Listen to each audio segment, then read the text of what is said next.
Our main character, Seo Ryong, seems pretty chill, casually holding a chopstick to someone's neck. But just a moment ago, this reborn assassin was staring at his own body in shock, completely confused. And then the third young master screamed in pure terror at the sight of his own family's demon cult building, a place he now calls home. Yeah, terror. But that doesn't stop our shadow-blooded prince from throwing punches with enough force to warp the air around him. Because he's got a terrifying, ghostly figure haunting his every move, complete with a glowing parasite burning in his chest. See, everyone keeps getting shocked by him, from mysterious women just trying to figure him out, right before our chi-starved prince pulls a hilariously terrified face, hands up in surrender, like he's caught between pure chaos and deep trouble, and getting reprimanded by the most powerful man in the martial world, the cult leader himself, whose eyes glow with power. The thing is, Ryong the Unpredictable has a dark side, with glowing red eyes and an aura that screams sinister danger, that sometimes gets him to beat his head against bamboo stalks in comical despair, trying to get it all under control. Yeah, our reborn assassin is a walking contradiction, meditating with a massive shockwave of blue chi erupting around him, completely out of control. But to understand how this seemingly chaotic prince,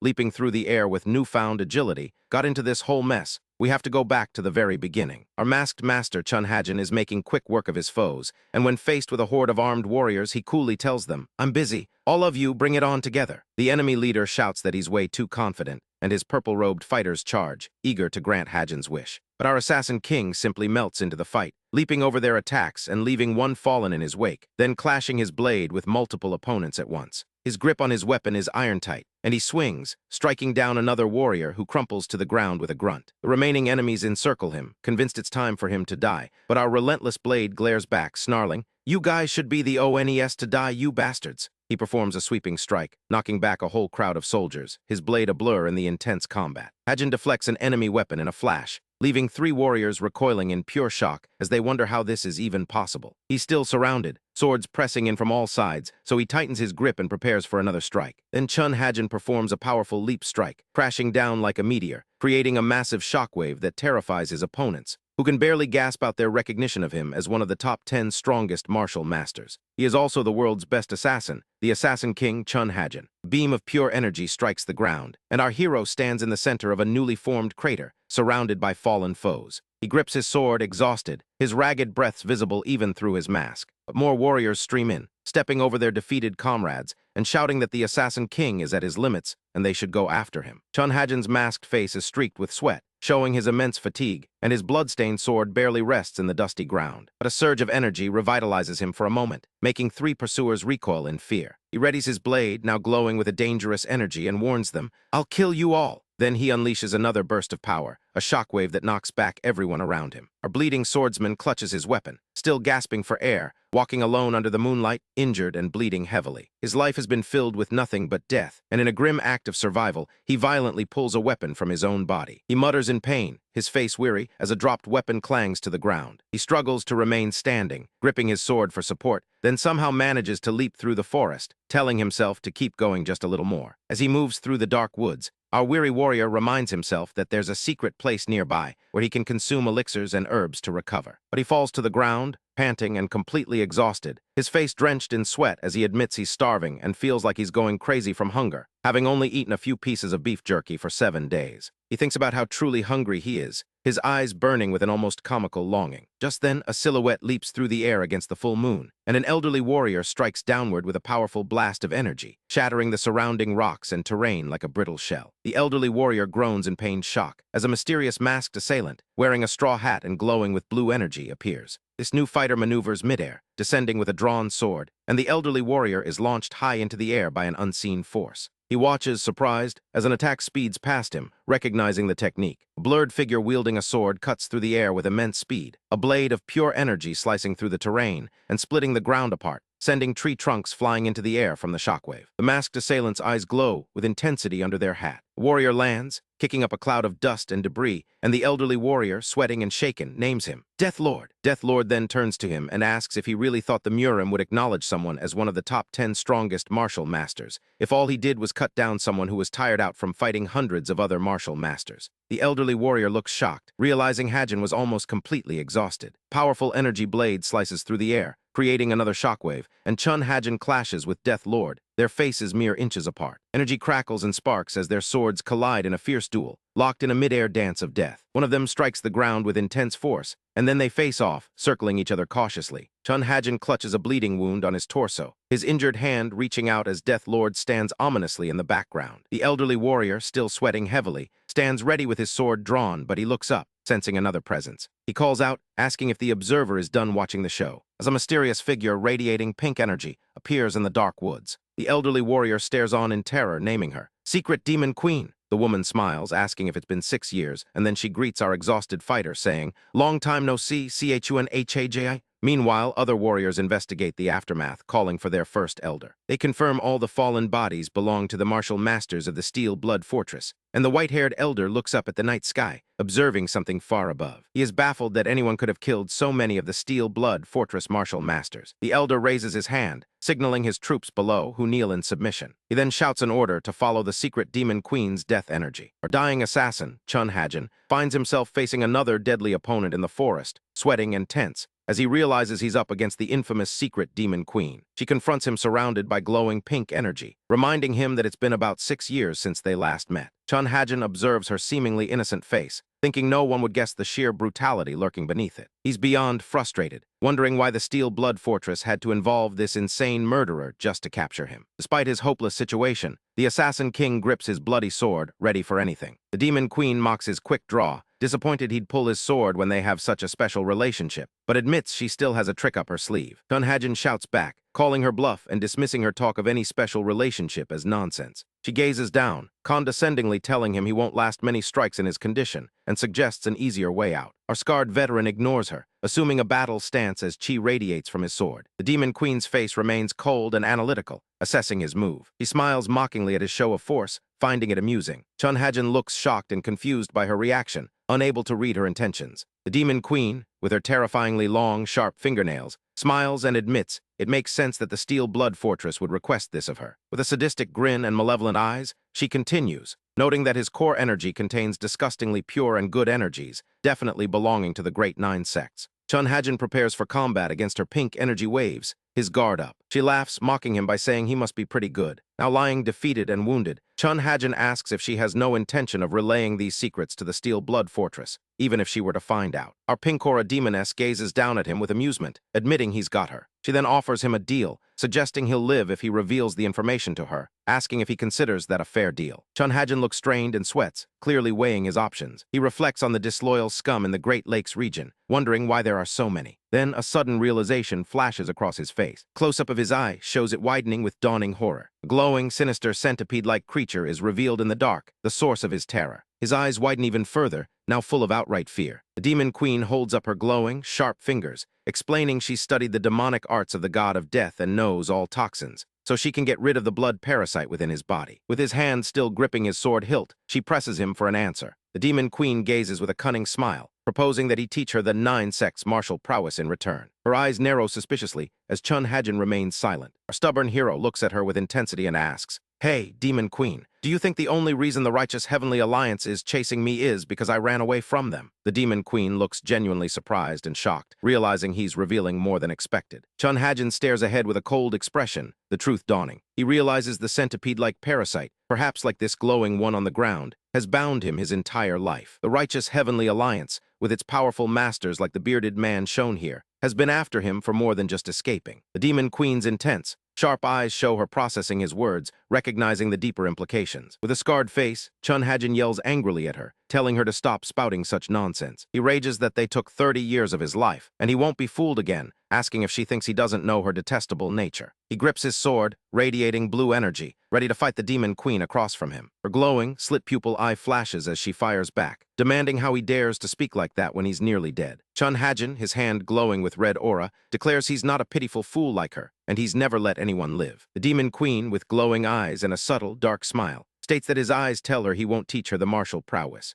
Our dying assassin lunges forward, holding his glowing blue sword, accepting that her eyes also tell him he won't survive this. The Demon Queen opens her face wide in a fierce, monstrous scream as the battle begins in earnest. Chun Hajin shouts in battle, delivering his final insult. "You die, you fucking grandma!" Suddenly, a white-haired martial artist lunges forward with a sword, moving at high speed, ambushing him. Our hero reacts in shock, struck by the unseen assailant, crying out, "The First Elder! Since when did he get here?" He screams in agony as his arm is severed in a spray of blood. The white-haired woman, presumably the Demon Queen with sharp claws, strikes him again, sending him reeling. The dying assassin screams, his face covered in blood, defeated. The woman delivers a brutal, fluid strike that knocks him down for good. He stands over the defeated, mutilated Chun Hajin while an elder watches in the background, witnessing the end. Our hero stares up with horrified, bloodshot eyes, utterly broken. The demon queen glares down with a sadistic, sharp-toothed grin, taunting him. "What a sight, now that you've lost your limbs." She looms over him with a monstrous, grinning expression, saying she should pluck his head off too, so he may never utter anything else ever again. The demon queen holds his severed head aloft, a gruesome trophy. She laughs hysterically, ordering him to crawl around in hell like a parasite. He stands over his corpse, observed by a crowd of onlookers, as the assassin king meets his end. As Chun Hajin's life ends, his thoughts drift to the heavenly demon divine cult's main sanctuary, wishing for another chance to live like an ordinary human. We then see Seo Ryong lying unconscious in a wooden structure, a new beginning. His hand twitches slightly, a sign of returning life. Close-up of Seo Ryong's face shows him still asleep, but stirring. His eyes begin to flutter open, preparing for a new world. Seo Ryong wakes up suddenly on the bed, Chun Hajin's consciousness now within him. A subordinate bows respectfully, greeting the fourth young lord of the divine cult, while another confirms that a pulse check went better than expected, making a man with a pipe look quite pleased. Suddenly, our perspective shifts to a harsh memory of two figures resting amidst fallen swords and wounded bodies, when one offers to show the other a wooden bird carving, revealing his desperate desire to escape this brutal life and live as free as a bird. He even grips his sword hilt with resolve, but his companion argues fiercely against the idea of running away together, before a dark-robed figure attacks the injured young man like a hawk dropping on a rabbit, mocking his attempt to flee as he bleeds onto the ground. The attacker then reveals a glowing, insect-like parasite, before a terrifying, grinning face closes in, threatening to pluck off his head so he can never speak again, leaving our former assassin screaming in terror. Seo Ryong shoots upright in bed like a man struck by lightning, eyes wide with panic and sweat on his brow, confused by the vivid dream where he was just beheaded by the demon queen. He looks around the luxurious room, wondering where he is, when his servant Manhwa enters, calling out to him in surprise. Our reborn assassin then snaps, holding a chopstick to Manhwa's neck, demanding to know who brought him here, despite her trembling explanation that he merely lost consciousness from a chi blockage, because he vividly remembers dying. Our chi-starved prince then stares at his reflection in shock, struggling to accept this new body, as he recalls that his death was no dream. He then cautiously peeks through the sliding door, trying to understand his new surroundings, when he sees a stern man walking by. The man then kneels in a formal salute, and the third young master realizes with intense shock that he is now in the notorious heavenly demon divine cult. Inside, the first royal guard formally greets the demon lord, who sits on his throne and calmly asks what brings him here today. The guard then reports that the third young lord has lost all his martial prowess from overextension, asking what the leader would like to do with him. But the cult leader responds with overwhelming pressure, gripping his throne and staring intensely, commanding the guard to provide no further reports, because he sincerely hopes our reborn assassin will accomplish a great deed. The first royal guard bows his head low in submission. Our reborn assassin reflects on the heavenly demon divine cult, a legendary 1,000-year-old demonic power known as the strongest in martial might, whose very existence fills the world with anxiety as a symbol of chaos. Its reputation alone makes it more feared than war and pandemics. He screams in confusion, asking how he woke up here, specifically in the demon cult, and tries to calm himself down. Last night, the third young master had attempted a stealth technique, crouching on a roof and breathing heavily, realizing it was still too much for him in this body. He overhears others gossiping about the monstrous demon, the third young lord, who has awakened after 6 months in a chi blockage state, but lost all his martial prowess, though they still expect him to cause trouble. Our chi-starved prince reacts with shock and annoyance, realizing the original Seo Ryong was a real troublemaker. Back in his room, our shadow-blooded prince is exhausted from his hour-long stealth attempt, wrung out like he just sprinted across the compound in full armor, revealing his emaciated and rib-visible torso. He sits in meditation, intending to remove his small and rotten Danjian with the boundless technique, seeking truth amidst chaos to break through the conduits of life. As he concentrates, a blue chi aura projects from his body, raising the room's temperature, reminiscent of an elder from his past life meditating with similar blue energy. He sits calm and focused. Seo Ryong sits on the floor, contemplating his limited progress in training, noting it's only a small achievement for now. After his subordinates bow and depart, and a nervous servant enters, our reborn assassin reminds himself not to act rashly until he understands this place. Meanwhile, the fourth young lord Hong Yuimun stands smoking his pipe, finding something strange in a subordinate's report, looking sharp as he acknowledges it. Back in his room, our unpredictable Ryong executes a powerful martial arts punch, channeling glowing blue energy into his hand, creating a visible impact wave that rocks the building's roof like a localized earthquake. He's surprised and breathless from the exertion, but pleased with the new improvement, right before a maid startles him by delivering his herbal medicine. Our third young master gasps in terror, hallucinating a grotesque red centipede-like parasite wriggling in the bowl, while a spectral memory of his past tormentor looms, asking if he truly thought he could escape the righteous heavenly alliance before yelling about a blood parasite again. He gasps again, confused, then realizes it was merely a hallucination and the medicine bowl is normal, as he stares at his maid, reflecting on the new life he's always dreamed of. As our shadow-blooded prince starts to pull on his outer robe, a door dramatically slides open with a command to move, revealing a woman with long purple hair who announces,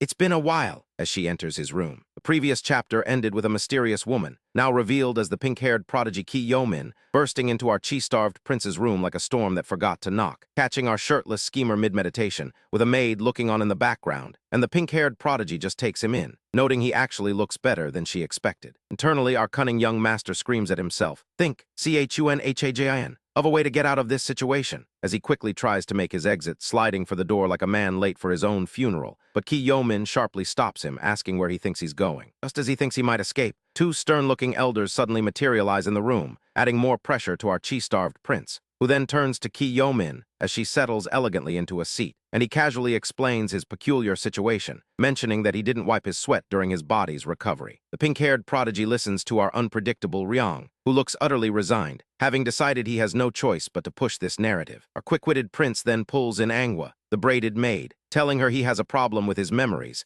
acting frustrated and wondering why he would die so soon after waking up, which completely surprises her. Our shadow-blooded prince explains to Manhwa that Ki Yo-min is not only a talented disciple, great at her work, and acknowledged by the demonic cult's chief, but then asks if she's the fourth young lord's younger sister, which confirms her identity. Then Ryong the Unpredictable casually implies he knows intimate details about her, suggesting their relationship is far from average. And Manhwa looks absolutely stunned, wondering if he's truly gone crazy, while an image of the previous volatile CEO Ryong flashes in her mind. Our cunning young master smoothly apologizes to Ki Yo-min for being thoughtless and rude, which she accepts. Then she gets straight to the point, knowing exactly what happened to him, smiling at our chi-starved prince before presenting him with a contract, which makes our reborn assassin exclaim, "Contract." The mysterious woman, the sharp-tongued talent, then explains the contract is for the wonder drug and investment she provided him, which our shadow-blooded prince realizes is a scheme to nullify their previous agreement and reclaim her money. He thinks she can force him to repay her if he's still suffering from chi blockage. But our cunning young master sees her trying to build her reputation while simultaneously increasing her wealth. The sharp-tongued talent smiles, believing our Ryong is doing things he shouldn't, and then he looks surprised how easily she thinks she can pull this off. Our quick-witted prince, with a confident smirk, asks Manhwa to prepare the brushes, paper, and ink, which she immediately confirms, even as Ki Yo-min judges him for recklessly signing a contract, thinking our Ryong wasn't smart to begin with, and now he's just too reckless. Our cunning young master leans over to hand her the signed document, and the pink-haired prodigy, with a triumphant, sinister look, states the terms, "If you can't pay me back, she'll take everything." But as our chi-starved prince reads the document, his gaze sharpens, making Ki Yo-min look utterly shocked as Manhwa enters the room, and our third young master, documents in hand, with a serious, focused expression, authoritatively commands everyone to prepare a carriage and send word to the Demon Lord's palace. Ki Yo-min looks completely surprised, but our quick-witted prince walks away, calmly explaining that while her family is amazing, his exile is the worst-case scenario, because, for the sin of raising their daughter poorly, the JEOKSA family will, of course, be stripped of everything. This final blow leaves the pink-haired prodigy looking utterly distressed, her scheme turning into a fiery disaster for her entire family. Before we rejoin our chi-starved prince, let's step back into a blood-soaked memory, where assassins stand over a wounded woman and an unconscious child, one of them discussing the cleanup with a chilling lack of empathy. His scarred face shows no remorse, as his comrades confirm they're ready to finish the job. A reborn assassin's past self, Chun Hajin,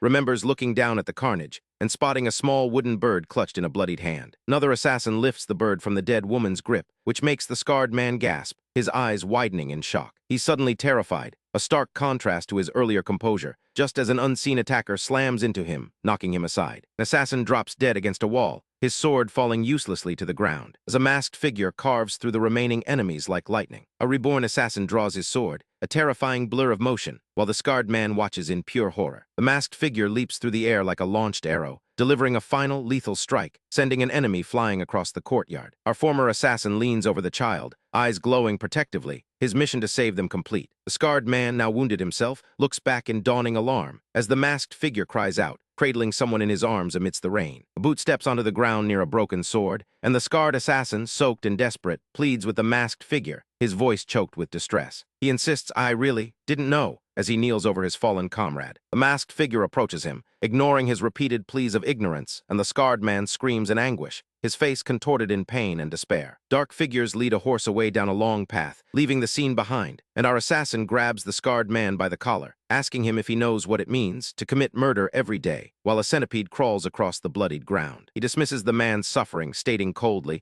"There's no way an assassin would know anything." The scarred man, soaked to the bone, can only look up in terror, facing his judgment. Back in the present, our chi-starved prince, Xiao Riang, stands in thought, internalizing how important his own life is, as a grand carriage travels along a long bridge towards the sprawling complex of the heavenly demon divine cult. Inside a lavish bedroom, bathed in the soft glow of lanterns, someone prepares a bundle of thin wooden sticks. A servant helps the muscular cult leader, Li Qinsang, don a dark robe, carefully adjusting the fabric over his powerful frame. Through a wooden lattice, we see three figures gathered, one of them bowing low and congratulating the heavenly demon on his great deed. The cult leader holds a dark ceramic bottle decorated with a golden dragon, standing with his back to the viewer, a picture of quiet authority. He sips from a matching ceramic cup, asking about a request to see the third. Li Qinsang drinks, while a kneeling figure confirms the message in the background, his expression calm and thoughtful. The first royal guard steps forward, confirming the request, as more liquid is poured into the dragon-patterned cup. Another man kneels, forehead pressed to the floor in deep respect, while Li Qinsang continues to drink, his powerful chest barely visible. He holds an empty cup, signaling the end of his drink, and then gives a quiet order to escort him. The kneeling man looks up with a shocked, intense expression, while Li Qinsang gazes down with a bearded face, lost in thought. Meanwhile, someone walks towards Xiao Riang's room, his jawline and neck showing a hint of tension. Our loose-skinned lord stretches his arms, letting out a big yawn as he wakes up for the day. Outside, the cult building stands under a cold, overcast sky, and Xiao Riang feels his own pulse, noting how cold his body still feels. He shivers slightly on his bed, muttering about the persistent cold, while a worried servant kneels nearby. The servant looks at him with a silent, nervous expression. Xiao Riang glares down, demanding to know, "What's with that gaze? The fuck are you staring at?" The servant immediately bows deeply, submitting to our unpredictable prince. Our third young master adjusts his robe, while the servant remains bowed in front of him, and then Xiao Riang glances over his shoulder, a flicker of surprise crossing his face. He processes whatever the servant just said, his expression thoughtful. A bowl of herbal medicine sits on a table, surrounded by autumn leaves, which the servant gestures towards, explaining its purpose. Xiao Riang questions the medicine's effectiveness, asking if it truly aids in recovering energy. His frustration shows in his eyes as he thinks, "If it had actual medicinal properties, I would have recovered much faster." He stands in the room, while the servant waits patiently for instructions, and the cult structure's eaves and steps stand quietly in the cold. Our young master yawns again, looking utterly bored with his slow recovery, and then he looks towards the open door, his expression turning thoughtful. He gazes out at the snowy scenery, contemplating his next move. Elsewhere, the heavenly demon, Li Qinsang, reflects on power in a dark, red energy field, musing that it's an obvious fact, since he could be the strongest person under the sky. Our chi-starved prince remains pensive and calm, reflecting on his current dilemma. Torn pieces of a contract lie scattered across a wooden table, a stark reminder of his recent confrontation. He stands by an open window, looking back over his shoulder, wondering if he should have been more cautious. But then his frustration boils over as he shouts, "But I just couldn't stand for it. To be reborn just to become somebody else's dog." He grabs his own hair, completely fed up, raging about Hong Yorin, daughter of the Jiaxa family, and how she shoved a ridiculous contract in his face. A reborn assassin looks back over his shoulder, his expression hardening with a renewed determination. Our chi-starved prince arrives at the formidable demonic judgment pavilion, stepping out of his carriage with a pensive look, as a vast and misty mountain range looms over him. He walks toward a steep, winding stone staircase disappearing into the clouds, questioning the whole journey, because he can't understand what the hell the demonic judgment pavilion even is, especially when it's supposed to be a lonely structure on an isolated peak. As he and his attendant navigate the narrow, misty ravines,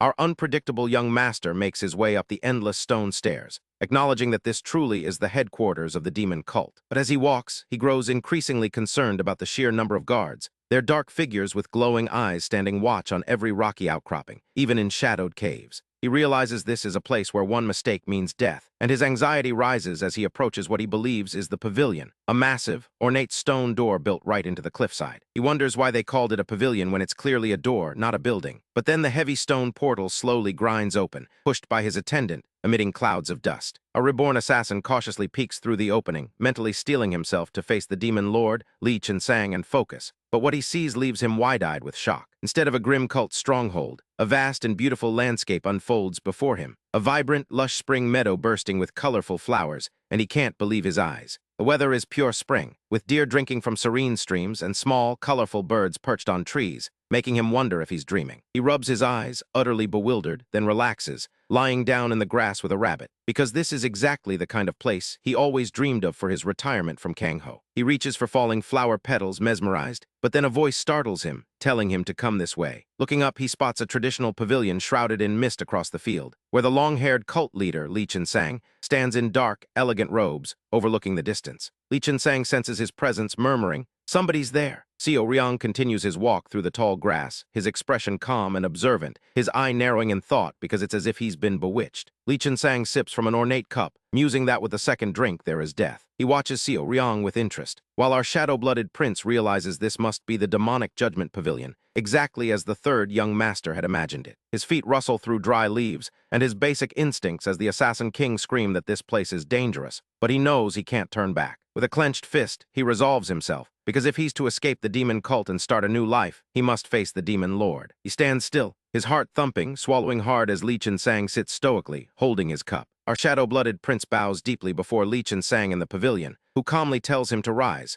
remarking that he is indeed different. Li Qinsang, the cult leader, holds a decorative bottle of liquor, exuding a calm and authoritative presence, and our chi-starved prince internally acknowledges him as the grand demonic master and ruler of all. He knows Li Qinsang as someone far beyond the confines of the top 10 strongest martial artists, a powerful martial god who is considered half immortal and dwells in a different dimension, even if he isn't emitting any chi. Xiao Riang wonders why such an overwhelmingly powerful man never tried to become a tyrant, and the sheer pressure makes him gasp, forcing him to slap his own face, scolding himself to regain his pride as one of the 10 strongest martial artists. Li Qinsang pours fragrant liquor from the bottle into a small, elegant ceramic bowl, which our unpredictable young master receives with both hands, thanking him. The fragrance delights him, making him wonder how long it's been since he's had such fancy booze. And as he takes a satisfying drink, Li Qinsang asks him flat out why he was summoned. Xiao Riang coughs nervously, deciding the demon lord doesn't beat around the bush, so he'll cut to the chase and be direct with his request. But as he begins to speak, Li Qinsang repeats the word request. Xiao Riang hesitates, stammering,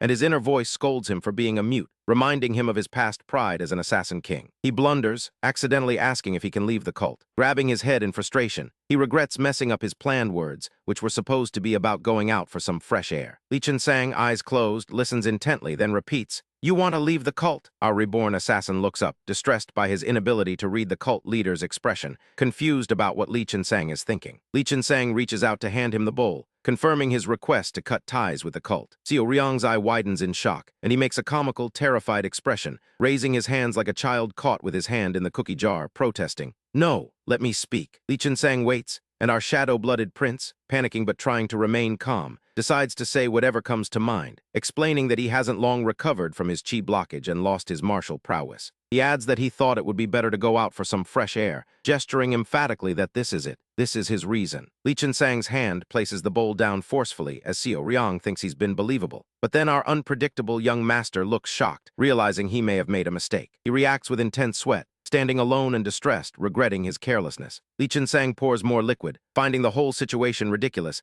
then turns to look at Xiao Riang, asking, "So?" Xiao Riang's panicked internal thoughts scream at him to come up with a response, his anxiety making him sweat. Li Qinsang's eyes narrow intensely, and Xiao Riang nervously tries to play the sentiment card, explaining that he can't repay even 1/100th of the kindness he's received. But before he can finish, Li Qinsang's hand crumbles the drinking bowl into fine dust, leaving our chi-starved prince wide-eyed with shock. Li Qinsang glares intensely, asking if Xiao Riang just mentioned the duties of a disciple. Xiao Riang sweats profusely, visibly terrified. He flinches back, intimidated by Li Qinsang's massive presence, thinking to himself about how enormous Li Qinsang is. Li Qinsang stands imposingly, towering over him, eyes glowing with power, reprimanding him that if he knew his duties, he shouldn't have appeared in that body. He stares down with intense suspicion, asking, "Or have I misjudged you all this time?" Li Qinsang's blue eyes dominate the frame, making Xiao Riang wonder if he knows that Xiao Riang isn't the original person inhabiting this body. Dwarfed by the dark, oppressive energy, Xiao Riang stands still, then looks up with grim determination, surprised he hasn't been caught. He quickly maintains his cover, asking what he's missing,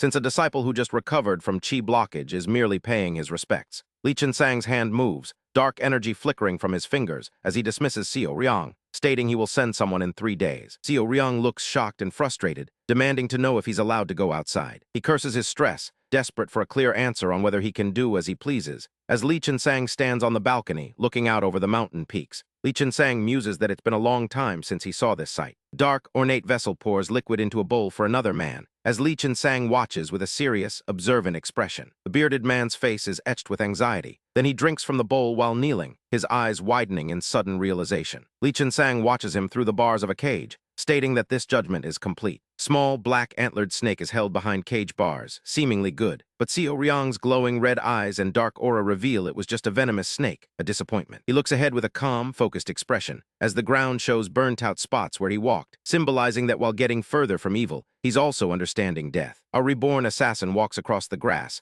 looking down at his feet, as the bearded man looks up in sudden realization of the truth. Li Qinsang explains that the object to be judged is brought by the Demon Lord, but the judgment itself is given by the Demon Lord and the formation. The pavilion stands on a rocky outcrop against a black backdrop, with demonic horned creatures looming over it, embodying the heart of those who enter. If the object of judgment isn't to the Demon Lord's liking, or harbors killing intent, the pavilion's demonic formation will attack them, destroying them in a wretched way. Xiao Riang stands calmly in the field of flowers near the pavilion, unaware of its true, deadly purpose, while Li Qinsang watches from behind a large cage, the master of this judgment. A frustrated prince, fed up with his current situation, can't help but shout his anger at the Demon Lord into the quiet bamboo forest. Getting so emotional he even sheds a tear. But before he can wallow, a man suddenly appears, demanding to know what he just said. A reborn assassin, annoyed by the interruption, can't believe he can't even badmouth the Demon Lord in peace, ranting internally about whether the cult leader is royalty or something. While the man explains that to these demonic cultists, the Demon Lord is far beyond royalty. He's practically a god. The stranger then reveals he's from the Court of Elders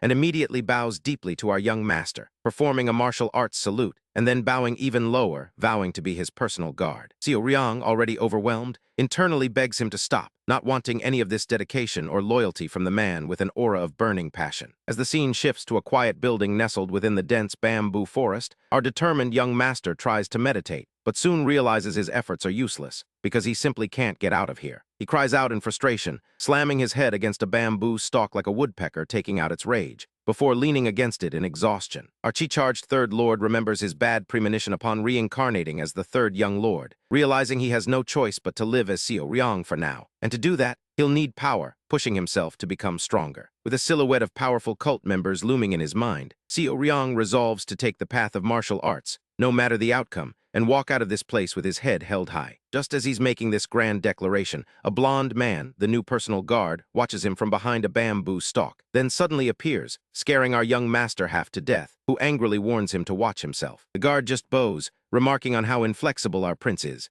Our determined young master returns to meditation, forming his hands into a glowing seal, and blue chi begins to emanate from his body. He senses the boundless technique circulating differently, now at the third stage of power. Far away, the cult leader sits in meditation, seemingly aware of Xiao Riang's progress, proclaiming that the kid is a genius as Xiao Riang absorbs more energy. He realizes that with the pure air around him, his power internalization multiplies, and he can reach his previous power level much sooner. A massive shockwave of blue chi erupts around him like a grenade going off as our young master pushes to the fourth stage, his eyes flashing with white light, and a massive beam of energy descends onto the forest canopy. His body is completely healed, and he even muses about how his hair changing color indicates his chi is no longer blocked. His body is completely healed, and he even muses about how his hair changing color indicates his chi is no longer blocked. Days pass peacefully, with our chi-charged prince enjoying meals, sleeping in the bamboo forest, and observing colorful birds and two-headed lizards. As he wakes, reminiscing about his past life, an attendant suddenly peeks from behind a bamboo stalk, startling our young master, who then rounds on the attendant, convinced he was hiding there just to prank him. And internalizing his frustration, he wonders what's up with that guy. Midst falling bamboo leaves, our agile third lord recovers his strength, now having both the boundless technique to restore his body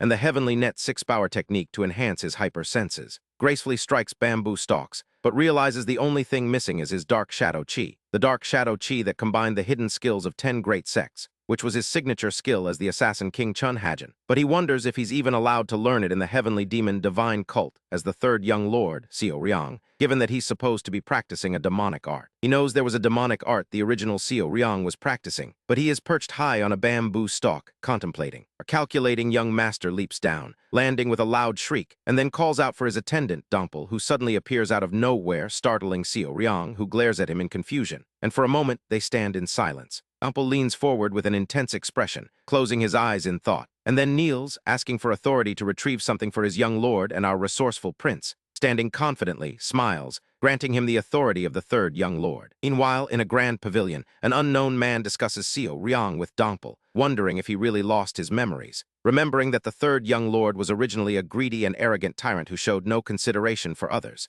and even Dompel reported that he'd changed. The elder is surprised that Seo Ryong managed to walk out of the deadly demonic judgment pavilion alive. And as our strategic leader enters the pavilion, the elder gives Dompel a golden key, instructing him to mix in some other texts and retrieve about 3 or 4 secret texts. The elder gives Dompel a golden key, instructing him to mix in some other texts and retrieve about 3 or 4 secret texts. The elder wonders what the demon lord saw in the third young lord to send him to the solitary bamboo grove, and what will happen there, especially since Seo Ryong passed the demonic judgment pavilion test, which has roots in the first heavenly demon making the cult powerful.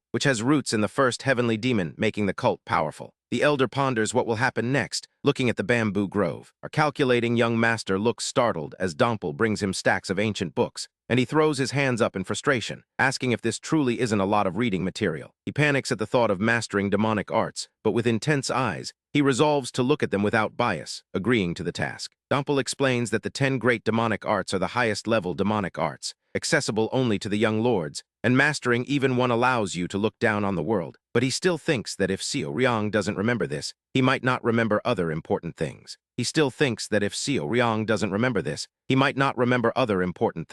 A resourceful prince then slams his hand onto the stack of books and leans towards Dompel, demanding his attention. A reborn assassin is deeply immersed in the world of martial arts, reviewing a technique that, while not as strong as the 10 great sex secrets, was renowned for its profoundness and purity in its era, leading to true power over flexibility, as shown in these ancient manuals. He processes the forms, his mind racing through the possibilities. These are certainly incredible martial arts, but our scholarly young master knows he can't master all 10 demonic arts in his current state, and he suddenly realizes the perfect question. How can he use these to enhance his own dark shadow chi? He stares at the books, deep in contemplation, then decisively closes one. Later, as he meditates, chi swirling around him, our prince finds the boundless technique is the best way to clear his mind when he has too many thoughts. But then he hears something and wonders if Dompel is back. He prepares food, all the while thinking that while Dompel might seem naive, he hasn't fully let down his guard about Seo Ryong, who then wonders if they're even being observed right now, realizing he needs to be more careful. Flipping out into the dark bamboo forest, he turns his head sharply, his eyes narrowing in focus, just as he's blasted backward by a sudden shockwave. Bamboo structures explode around him, and our quick-witted prince lands on his hands and knees, startled by the force. A shadowy creature looms in the smoke, and its giant eye glows bright blue. Then we get the full reveal. A bizarre creature with 3 rooster heads squawks loudly, and Seo Ryong can only stand his ground, bewildered, exclaiming in disbelief that it's a chicken. This chicken, however, has 6 legs, with wings as big as a person and 3 snapping heads. Our quick-witted prince tenses in a defensive posture, retreating slowly as he observes the creature, which clucks aggressively and lunges forward with incredible speed, leaving Seo Ryong to wonder why a chicken is so fast. He narrowly dodges the beast's attack by rolling on the ground, reacting with a shocked cry as feathers scatter. The beast unleashes a powerful sonic attack, making him choke, and our prince instantly recognizes it as sound arts as he looks intently for a weakness. He glances at the bladed weapon on his pack, wondering if it will be enough, as he remembers his past life's fighting style where he used swords. Sweating and focused, he contemplates his next move, a memory flashing in his mind. Then he hears a sound and turns his head sharply, alerted by a strong scent of blood. He prepares his fist for a strike, looking determined, and delivers a punch towards the screaming beast, but its massive talon grabs his arm, ending the strike. Our prince makes a desperate, pained expression but strikes the mutant chicken with his fist, demanding, "How dare you?" He crosses his arms to defend, but is blown backward by the force of the attack. Seo Ryong realizes this is no ordinary mutant chicken, predicting,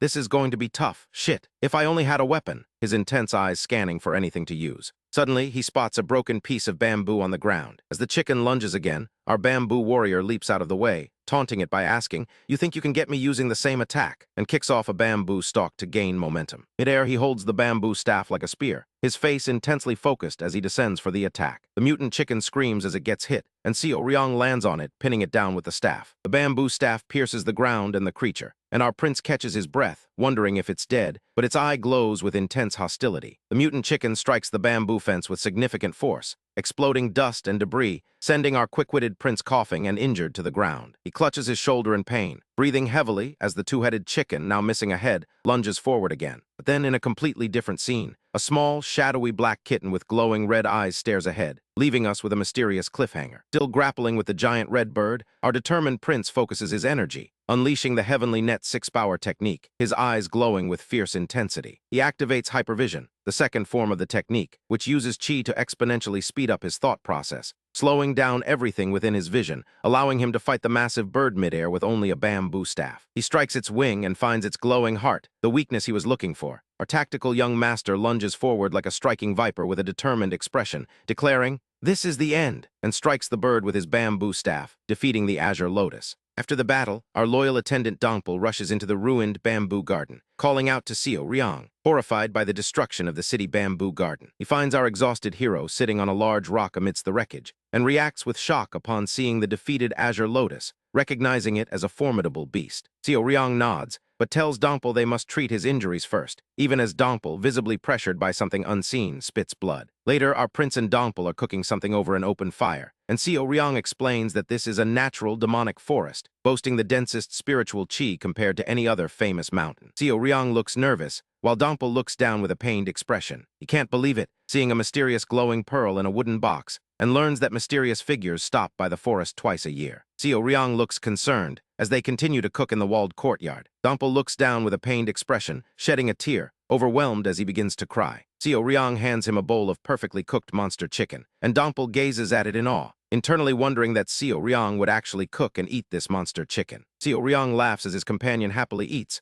a rare moment of peace. Our shadow-blooded prince reflects with a serious expression, sweating, realizing how dangerous this place truly is, and how the demon lord Li Qinsang sent him to such a perilous location. He happily eats a piece of monster chicken, looking toward Dongpo with a bone sticking out of his mouth. When asked about his knowledge, Xiao Riang shrugs, answering that he just happened to know, wondering if he studied it in his previous life. Dongpo, looking serious, explains that formations are a different study from martial arts, not something one can simply pretend to know, and wonders what kind of person the third young lord truly is, his questions multiplying with every revelation. Xiao Riang, sitting at a table piled with books, offers them to Dongpo, saying he's already read them all. Later, Xiao Riang stands over a defeated monster chicken, asking Dongpo if he likes boiled chicken, and points a finger at our loyal attendant, laughing that he has a weak stomach and how embarrassing that is. Xiao Riang rests full from his meal, while Dongpo watches him with growing internal suspicion, certain there must be something he doesn't know. Our determined prince observes his room, deep in thought, having decided to master the demonic arts. He knows he can't rush learning them, especially as it's his first time, and to become strong quickly, he can't give up Dark Shadow Chi, which is most familiar. He explains that Dark Shadow Chi is a new martial art he created as the Assassin King by compiling the 10 great sects' secret techniques, whereas true demonic arts are the basis of all demonic arts, and depending on how he learns them, his chi's nature, character, and quality would vary. He considers if he could make up for the insufficient foundation of his Dark Shadow Chi by combining it with true demonic arts, and sits in a meditative state, a faint, ghostly shadow figure of himself appearing behind him. With a focused, serene face, he prepares to begin his training. The spectral, older master figure also seems to focus,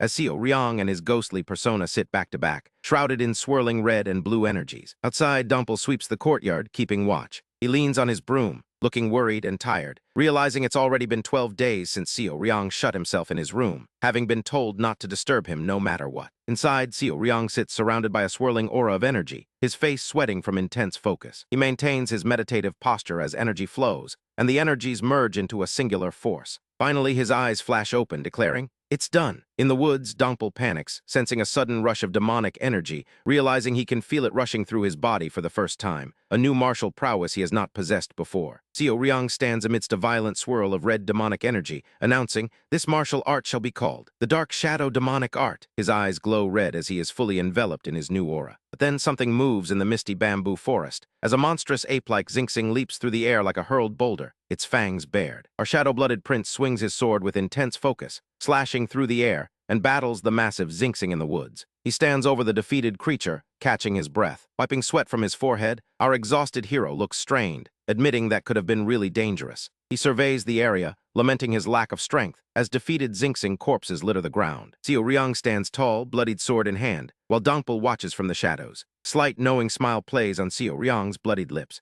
Suddenly, Dongpo reacts in terror, gripping his broom tightly, as a large herd of monstrous Xingxing creatures charges through the forest, identified by Dongpo. Xiao Riang, with a determined smile, agrees with Dongpo, knowing he needs to perfect his new martial art by pushing himself to his limit, because there's no time to lose if he wants to get out of here. His eyes glow with intense, focused energy as he dashes forward, fully immersed in the Dark Shadow demonic art. Meanwhile, several Xingxing creatures are thrown high into the air by a powerful impact. Far away in a grand hall, Li Qinsang sits on his throne as a subordinate kneels before him, confirming his report. Li Qinsang's face is stern and contemplative, but he holds a scroll, looking amused, finding it fascinating. The subordinate looks nervous and sweaty, as Li Qinsang examines several old, bound books resting on a table. The subordinate answers, listing the books as Blood Flame, Capturing Heavens, and Red Phoenix. Li Qinsang looks thoughtful, hand to his chin, while the subordinate bows his head deeply. Looking down at the kneeling subordinate, Li Qinsang asks if he regrets providing the third young lord with access to the secret library, as the subordinate previously didn't report it. The subordinate looks down, feeling the weight of the question, as Li Qinsang demands, "Can you take the full responsibility for it?" Our young master continues his brutal fight against the monstrous Xingxing creatures,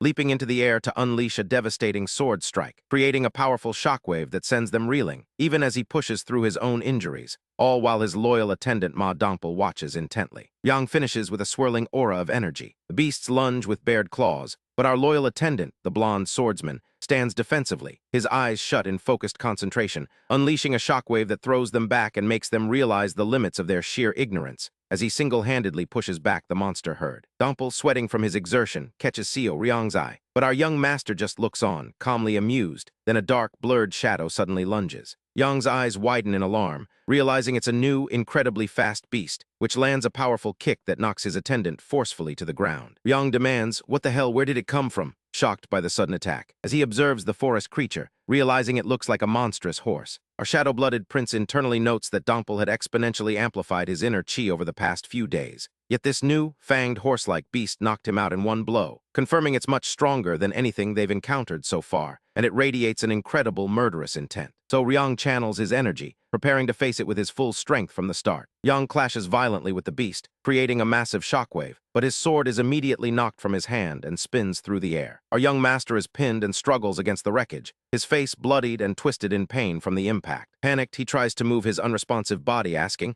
"Why isn't my body moving?" when he realizes his right arm is completely broken. The beast charges towards him, closing the distance for a finishing blow, and our injured prince curses, realizing he can't even attempt a single strike. Bloodied and desperate, he regrets letting his guard down in this treacherous forest. Just as the beast lunges with open jaws, a powerful impact sends it reeling back, and a bloodied Dongpo cries out in agony, having intercepted the attack. The beast's head, sharp teeth, and glowing eye looms menacingly. Our injured prince, clutching his broken arm, shouts, "No, Dongpo, this isn't a beast you can handle on your own." But the blonde swordsman defiantly shouts at the beast, telling it to come over, and he lures it away, attempting to dodge its lunging attack. The beast, teeth bared, charges again at Dongpo, who strategically jumps through the dense bamboo, letting out a tactical exclamation. He slams his fist to the ground, yelling a command to lure it, luring the beast into a trap as he gives a quiet signal. The thick bamboo stalks splinter and break, pinning the monstrous horse-like creature under them. Our injured prince wipes blood from his forehead, sighing in relief, but then the beast breaks free and lunges again, causing Riang to scream. He falls back as the beast continues its aggressive charge. Bloodied but alert, Riang stands determined, watching as the beast digs its hooves into the dirt and turns sharply. Our young master sprints away, prioritizing his attendant's safety, thinking,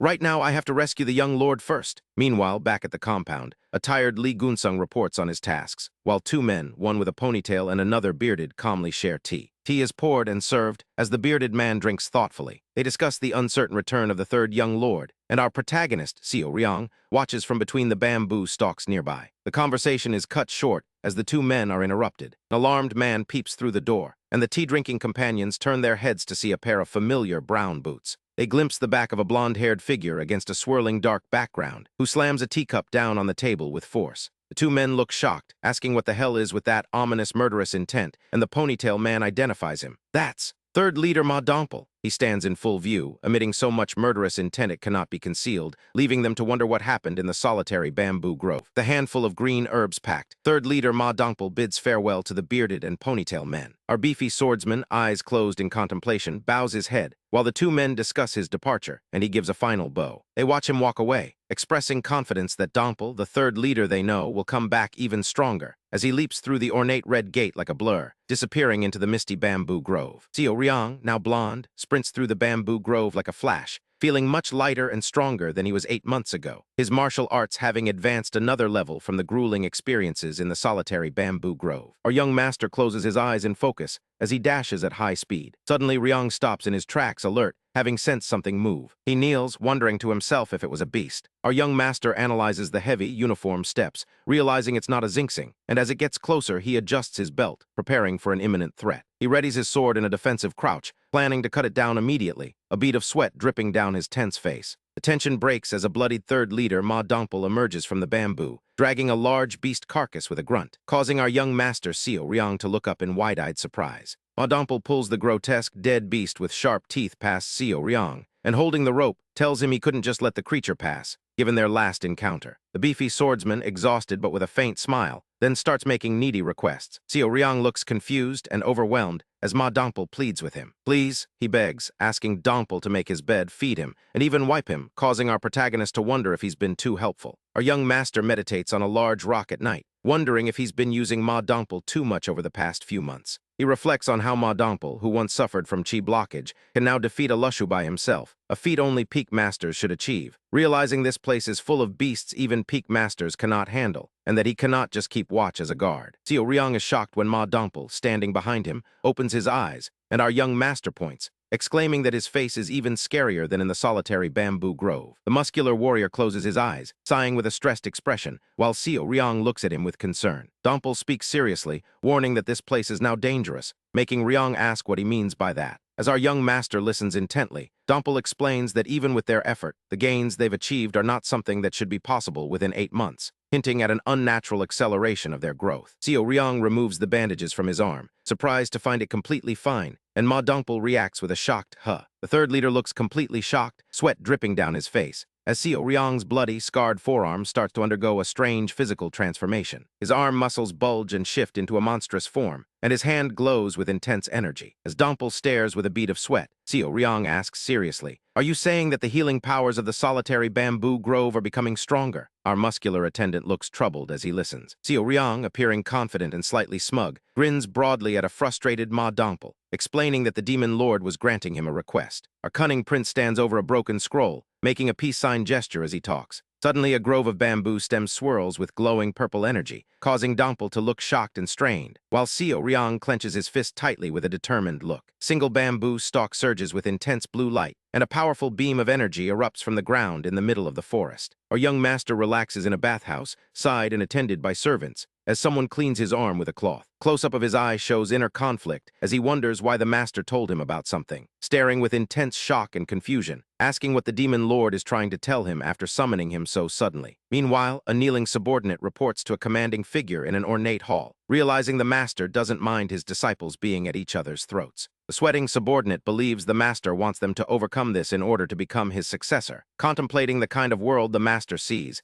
and wishing he could see it too. The demon lord in ornate robes stands listening to the report until the subordinate looks off-panel with a shocked and tense expression, cursing Xiao Riang and asking if it makes sense that he's now strong enough to survive in the solitary bamboo grove. The demon lord, his back to the kneeling figure, then states he plans on summoning the third shortly, causing the subordinate to react with intense alarm. Back in the bathhouse, Xiao Riang screams and splashes water, furious at the realization that all the trouble he went through to eliminate that bastard was all for nothing, his face contorted in anger. A reborn assassin hands over some remedies and medical supplies to a concerned physician, who seems to confirm something about a patient's condition, even as Riang delivers a small jar. But our sharp-eyed young master can't shake a feeling of suspicion as the physician gives a non-committal response to his questions, furrowing Riang's brow. Something here just doesn't add up. Our diligent investigator watches a patient being treated for severe chi blockage and demands to know. And they fed that to a patient who was nearly dead from the symptoms of chi blockage. Anyone with the slightest medical knowledge would know better than to prescribe such a potion, his words hanging heavy over the troubled physician. The physician's acupuncture needles seem to be a desperate attempt to fix the damage, and our chi-starved prince looks deeply worried by the situation. Our sharp-eyed young master realizes the physician couldn't have acted alone, suspecting a high-level executive or one of the disciples was involved, his eyes widening in realization, just as a mysterious noble woman appears,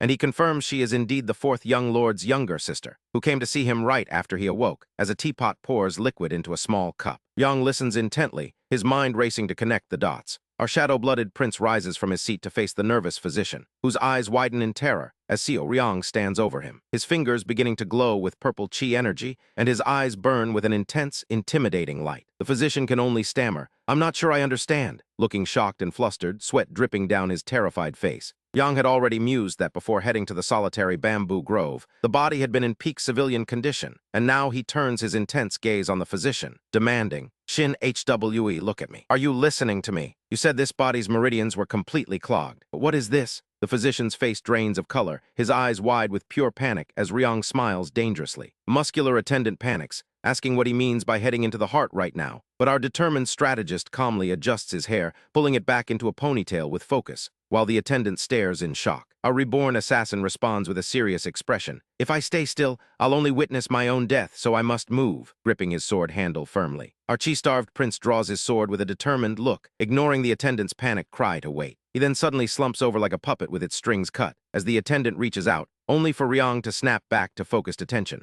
holding his sword while looking at an unknown man whose face is etched with shock and sweat. Yang the Unpredictable reflects on his past life, recalling, "When I lived the life of an assassin during the war, I could not be separated from the stealth technique. I confidently say that I was the greatest at using the stealth technique as the world's best assassin." He adds that for the past 8 months in the solitary bamboo grove, he hadn't had occasion to use it, which felt like something rotting inside him, since it was a training ground, not a war zone. But now, as he trades blows with a monstrous 3-headed bird like a one-man storm, the heart of the solitary bamboo grove is a region of mystery, and no longer a mere training ground. Our shadow-blooded prince understands that since he transformed his dark shadow chi into a demonic art, he can't use the dark god phantom as he wishes, which is why he needed the turbid elimination herbs. Once he takes them, he'll have a precious half-hour, which he judges is more than enough time to navigate the vast solitary bamboo grove and reach its mysterious heart alongside Ma Dongpul. Our determined strategist, Seo Ryong, and his companion push deeper into the solitary bamboo grove, but the path ahead is littered with the grotesque sight of dead beasts,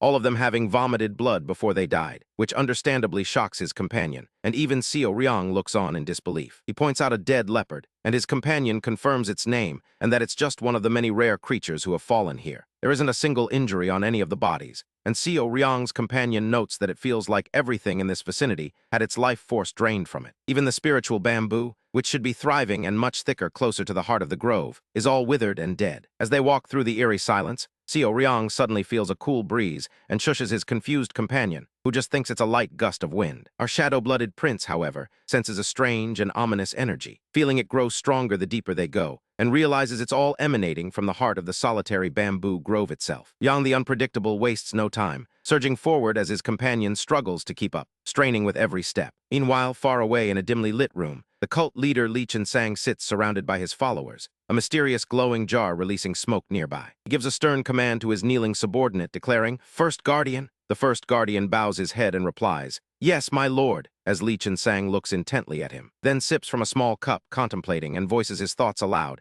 8 months. Even if the third leader managed to obtain an opportunity, there would have been limitations to his growth. The cult leader then asks what day it is, learning it's the day before the full moon, which makes him muse. "Third, are you really so blinded by greed that you would walk to your death? Is that why the jackal showed itself?" He wonders if Seo Ryong has achieved incredible luck, or if he's merely running down the ridge of the mountain, while Seo Ryong's feet rush across the ground with renewed speed. Our chi-starved prince cries out, baffled by the terrifying chi radiating from the wind, which is intensifying the closer he gets to the heart of the grove. He feels an incredible chi, unlike anything he's sensed before, but then he remembers a similar sensation from a recent encounter, an aura so immense it reminded him of death at that moment. Seo Ryong presses onward, knowing this wind carries no true intention, yet possesses immense strength, and while it's as dangerous as Li Qinsang himself, he believes there's a reward to be obtained, just like the time he first encountered the heavenly demon. Despite enveloping himself in demonic energy, our reborn assassin suffers internal injuries from the overwhelming power, realizing he won't last much longer. Quickly uncorks a small bamboo container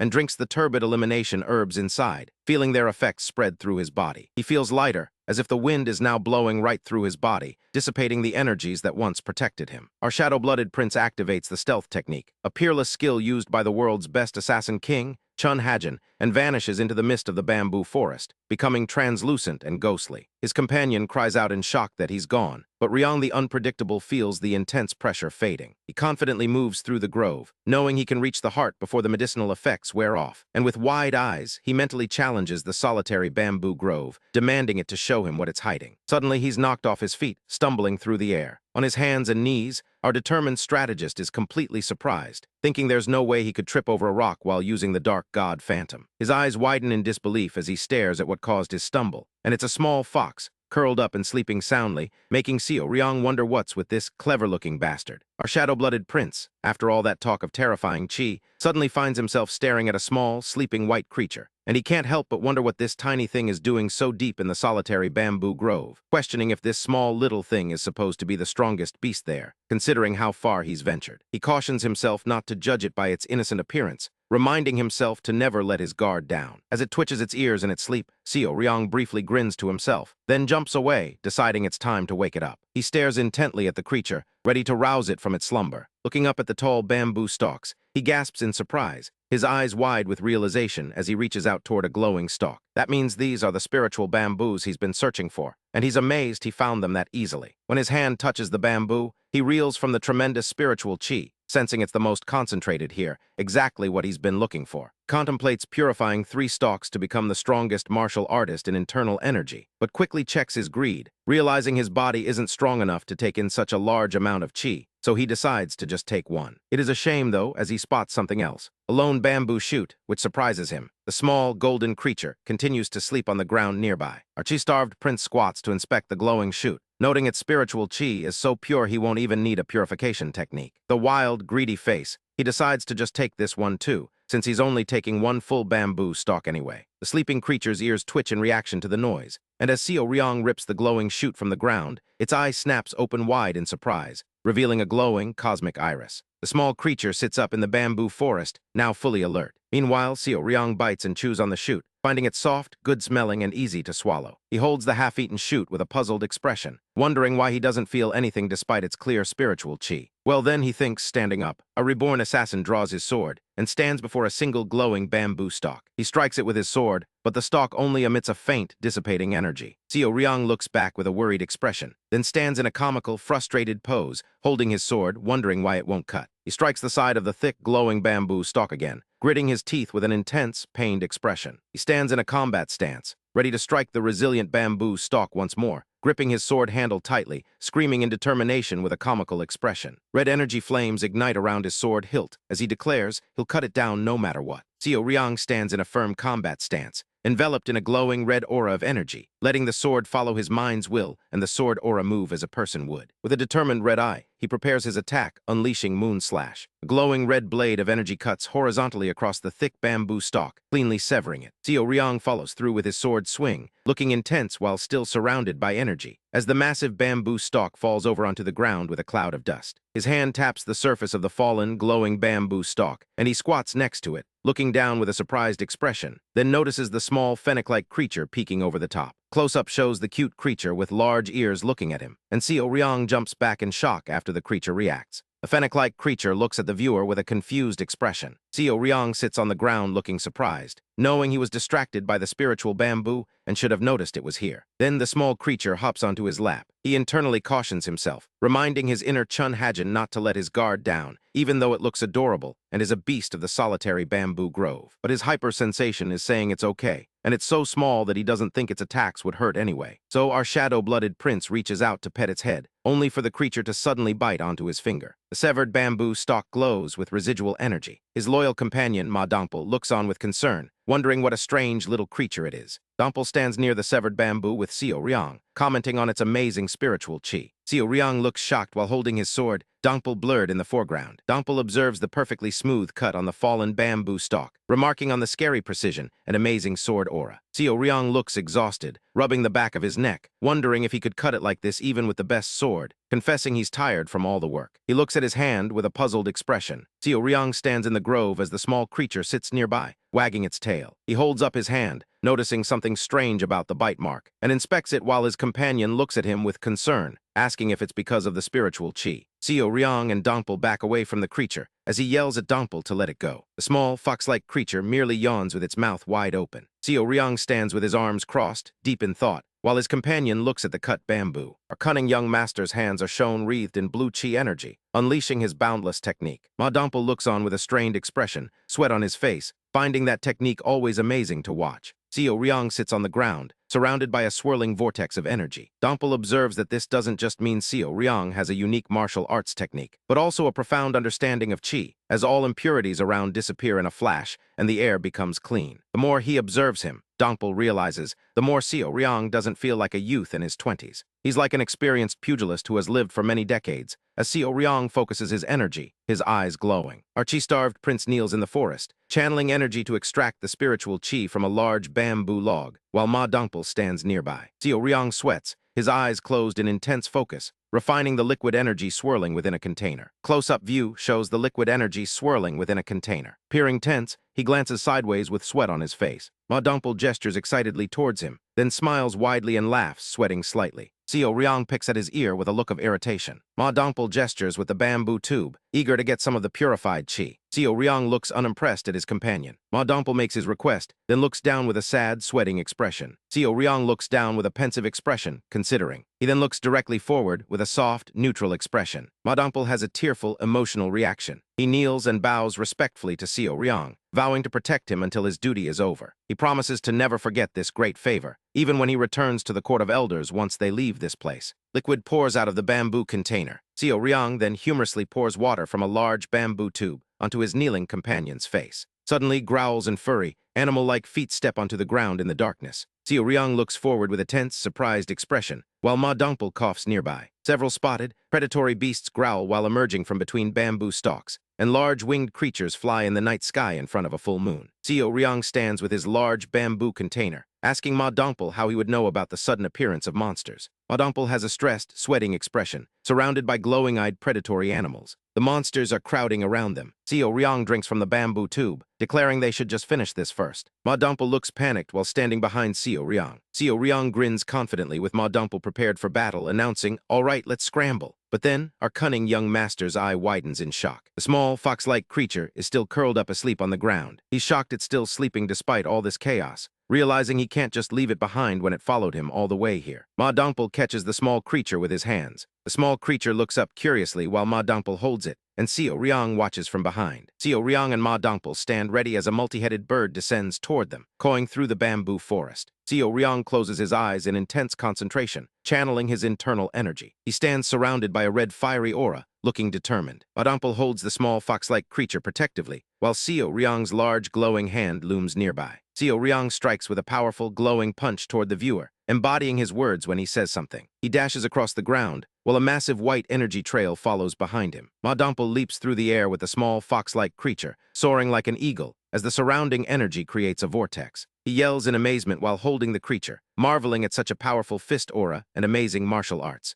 Ma Dongpul warns Seo Ryong as a multi-headed bird attacks from behind, shouting, "Young lord, watch out!" Seo Ryong's eye shines with a glowing red light as he prepares a technique. A bright flash of energy surges across the screen. Seo Ryong leaps forward, quick as a hunting cat, executing a powerful sword slash, heaven-splitting triple slash. He slices at the giant multi-headed bird monster. A reborn assassin gives a confident, sharp grin, realizing now is not the time to inhibit himself from the kind of martial arts he uses for training. This means unleashing his Assassin King ultimate technique, which he's had to hide while practicing demonic arts, as images of a lonely temple on a sharp cliff face appear. The cult leader stands with his back to the viewer, wearing black robes with gold dragon embroidery. The small fox-like creature stands alone, looking curiously into the distance. Seo Ryong looks upward with a questioning expression, not understanding why the owner of the solitary bamboo grove abandoned its spiritual ground and came out. He closes his eyes in a thoughtful profile view, connecting it to the third. He stares ahead with realization, finally getting it, as the bamboo stalks sway intensely in the dark. He now understands the reason. After surviving chi blockage, the cult leader Lee Chen-sang changed. Seo Ryong is ready for combat with his sword drawn in the dark. He strikes with glowing red energy against a dark beast, as the multi-headed beast roars while being sliced. Close-up shows the monster's claw and bloody impact. Seo Ryong successfully decapitates the monster. A close-up of his foot stepping onto the dead creature. He stands triumphantly over the defeated beast, staring intensely with a determined expression. Our shadow-blooded prince stands amidst the bodies of several defeated beasts in a bamboo forest. Hand pours a drink from an ornate blue flask into a matching bowl. Seo Ryong moves quickly with the small fox-like creature on his back. A close-up of the small creature's alert yellow eyes. Reflection of Seo Ryong appears in a large, unblinking eye. Seo Ryong stands ready for combat, looking over his shoulder. A giant snow leopard creature lunges at him. He reacts with surprise, noting its speed. Seo Ryong leaps through the air to evade the giant predator's strike, dodging and preparing to counterattack as it follows him. Our cunning young master executes a powerful leaping strike, using his grasshopper ascension technique while moving in the air. He delivers a decisive slash against the snow leopard, which roars as it takes a hit. Violent impact cloud erupts in the bamboo forest. Seo Ryong watches the dust clear from the battlefield. He touches his neck and looks thoughtful. He stares ahead with a serious, observant expression. Massive, dense cloud of dust and debris fills the screen, obscuring the battlefield aftermath. Large predator, likely another snow leopard, emerges from the dust with glowing eyes and bared fangs, roaring. Close up on his dark hair, focusing on our hero's intense realization. He has a fierce, wide-eyed expression of excitement, exclaiming, "Yes, that's the way." A close-up on the snow leopard's face shows its bared fangs and drool roaring. The snow leopard leaps, rotating in the air to strike. Seo Ryong is violently knocked through the air after a massive impact. Massive impact occurs,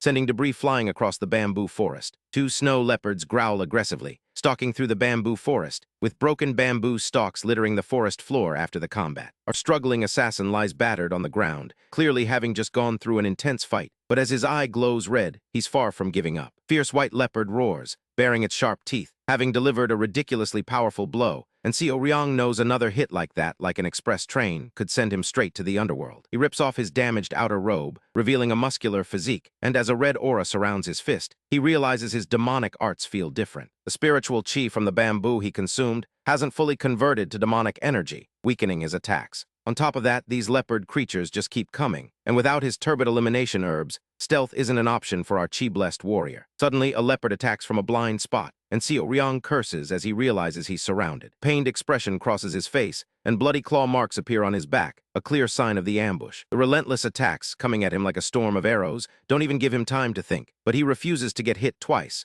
striking a leopard with a powerful palm blow, sending the creature flying backward with the impact. He stands alert in the bamboo forest, but a wave of exhaustion washes over him as he realizes this fight is endless. More leopards surround the third young master, and he decides he has no choice but to take them all on at once. If his demonic arts are weakened, he just needs to increase his demonic energy to make them stronger again. He gathers a massive burst of internal chi and slams his fist into the ground with explosive force, sending a massive shockwave of red energy erupting through the surrounding leopards. The creatures roar in agony as they're hit, blasted away by the powerful red wave, leaving behind a brilliant red explosion. Breathing heavily after the blast, our determined prince pauses to recover, while nearby Ma Dongpo pants, cradling the small fennec fox looking bewildered. His face is drenched in sweat, and he looks around, confused by the sudden, massive power surge. He glances behind him, then carefully places the little fox on the ground, questioning if the young lord was perhaps responsible for the blast. Dompel's perplexed face shows he has no idea what's going on. The fox, meanwhile, simply looks up curiously. Seo Ryong struggles onward, his muscles tensed and strained, wondering if his slow movement is the problem. He stands alert, sword drawn, still breathing heavily with sweat on his face. He touches a thick, weathered bamboo stalk, and his eyes widen in realization that all the bamboos here are like that. Looking ahead into the dense, dark grove, he's deeply concerned, recognizing this as the exact same scene as the entrance to the depths of the solitary bamboo grove. Suddenly, a large red, snake-like creature appears before him, and Seo Ryong questions if he's even going the right way. He turns his head sharply, reacting to the surprise, as the giant red serpent strikes forward with its jaws wide open. Seo Ryong manages to block the strike with his sword, but the serpent coils around him, making him struggle to maintain his defense. Grimacing in pain, his arms are squeezed, and he curses the bastard. The serpent's head strikes violently against nearby wooden structures, and Seo Ryong struggles as its head looms right in front of him. He realizes this is a sundered serpent, known to cause droughts, which explains why the bamboos are dried up, and it's even stronger than a Mengji. The serpent flings him to the ground in the middle of the grove, and he looks up at the monstrous worm, frustrated and alarmed, telling it to get away. His face strained, he can't get it away because both his arms are tied up. The giant red serpent lunges at his face, its fangs nearly striking him, when Dompel arrives, struggling to hold back the coiled serpent and asking if his young lord is okay. Dompel's face is strained and sweating as he fights, forcefully grabbing the serpent and pulling it away from our prince.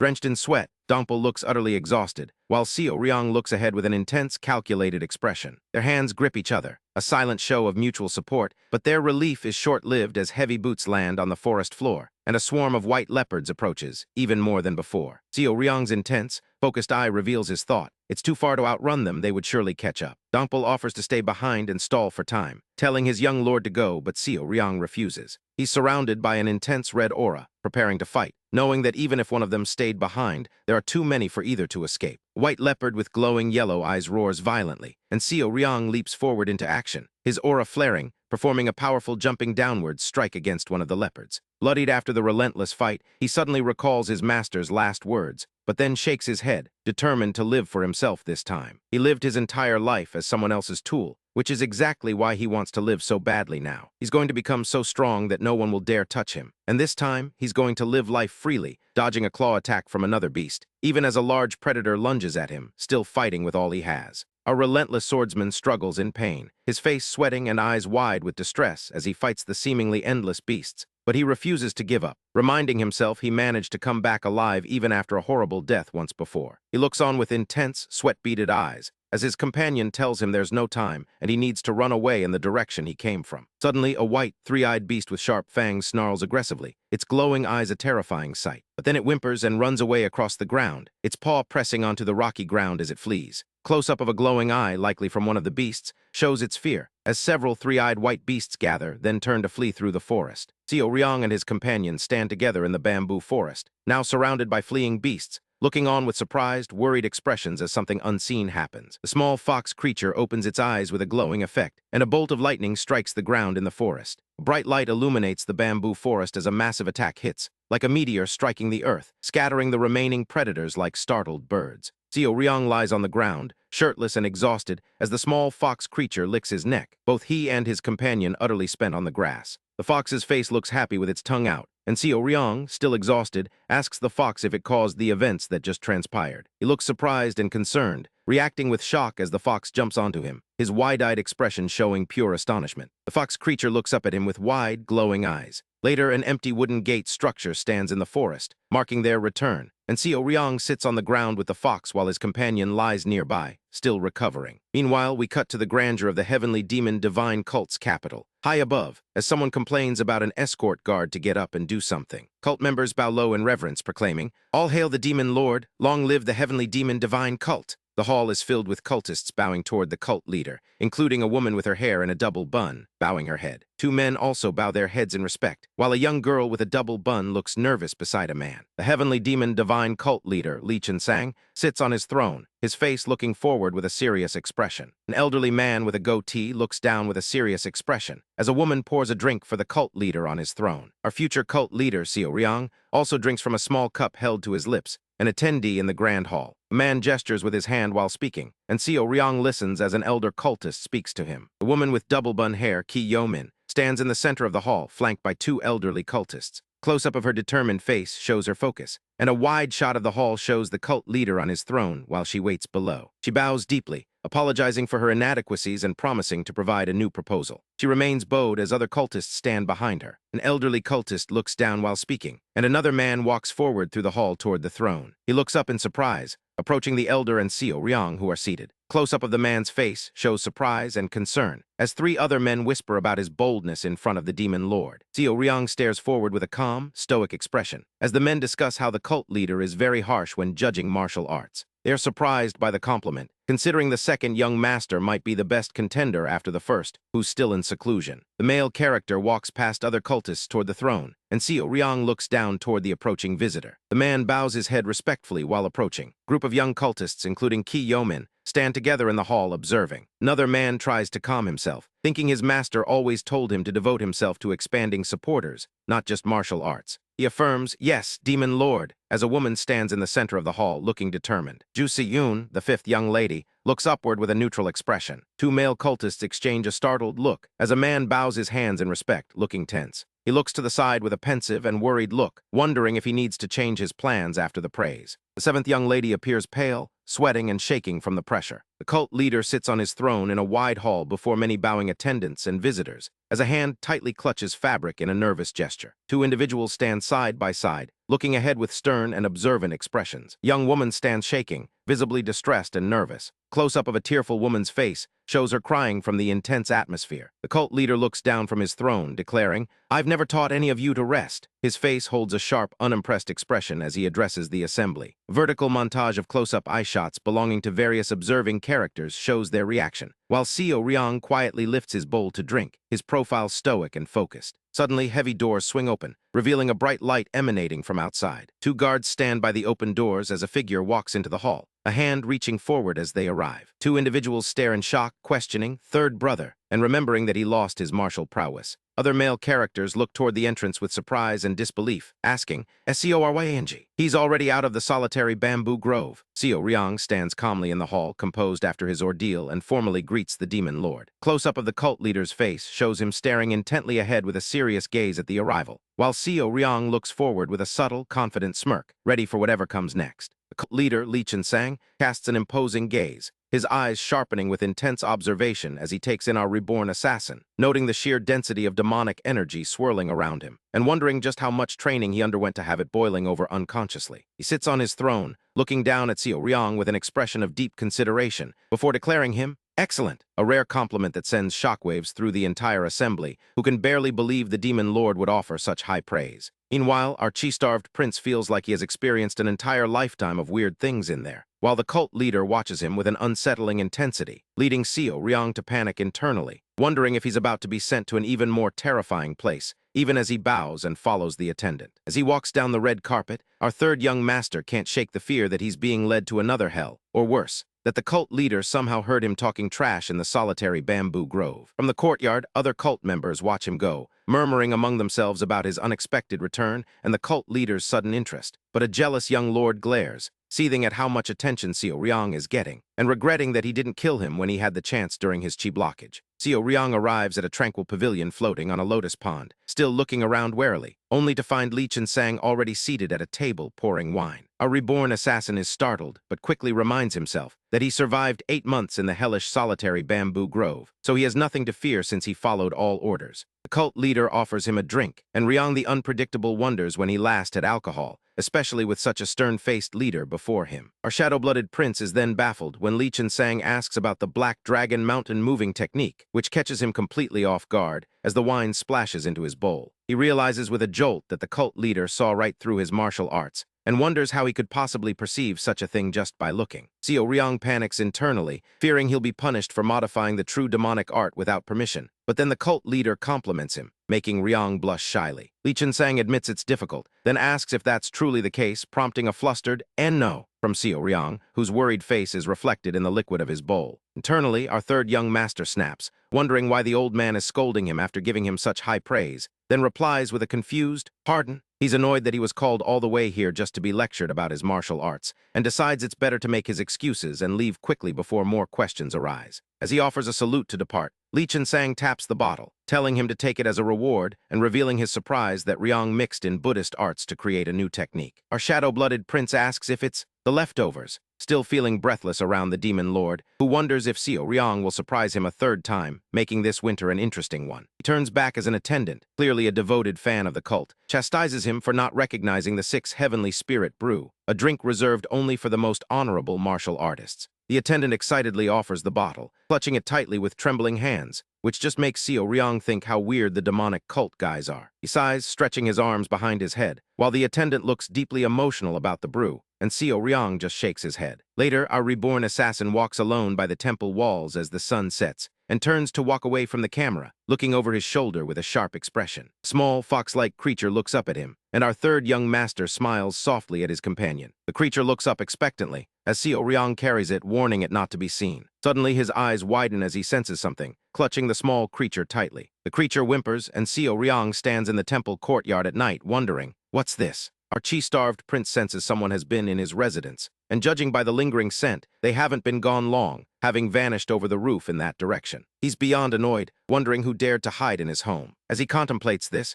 he notices someone peeking through a sliding wooden door, and it's a young girl with twin buns looking at him in surprise. Young the Unpredictable smiles down at the small fox-like creature in his arms, before looking down at the young girl who has knelt before him, her eyes already welling with tears. He looks at her with concern, realizing she must have been waiting for him, and feels a pang of guilt for not considering her enough. He speaks to her gently in the courtyard at night, then glances back over his shoulder, still holding his creature, as if checking for lingering threats, before gesturing with his finger as he continues to speak. Later, our shadow-blooded prince relaxes in a large wooden hot tub, feeling nice as all the tension is relieved. Closes his eyes, letting the steaming water wash away the day's stress. But even in relaxation, his mind drifts to Hong Yui-moon, the one who caused his chi blockage and had been glaring at him during the meeting. Flashing the water in frustration, he thinks, that young little bastard, the fourth young master Hong Yui-moon. He knows he needs to first understand how the heavenly demon divine cult actually functions, admitting, there's nothing I know at the moment other than the fact that the leader is the demon lord. With so little information, our hero feels he has no control. Since he can't predict what the demon lord would do, he plans to find people who can help him, bring them to his side, and gain enough influence to come and go as he pleases. His ultimate goal is freedom, to be able to leave someday, and though no one might know what he's planning on the outside, he needs to maintain his high status. Meanwhile, our brooding rival, Hong Yui-moon, sits on a ledge smoking, saying, HM, I'll climb up the social ladder higher in this life and have some fun. He reassures his subordinate, who worries about his smoking habit, that he'll quit when the time is right, thanking him for the concern. The subordinate just stares, confused, thinking the fourth young master has good insight, but his inaction is perplexing, as he just keeps smoking instead of finishing the job he started. Hong Yui-moon admits, I didn't know. His subordinate looks genuinely confused, as a tight close-up on Hong Yui-moon's eyes suggests a deeper thought. The subordinate is shocked, thinking his young master just admitted to being wrong. Hong Yui-moon stands by an open window, reflecting that Seo Ryong is much different and better than before, noting it was his first time seeing him after the chi blockage incident. He saw the Seo Ryong he knew, but it felt like he was looking at a completely different person. Hong Yui-moon shudders, remembering Seo Ryong's intense gaze. His eyes were looking ATME,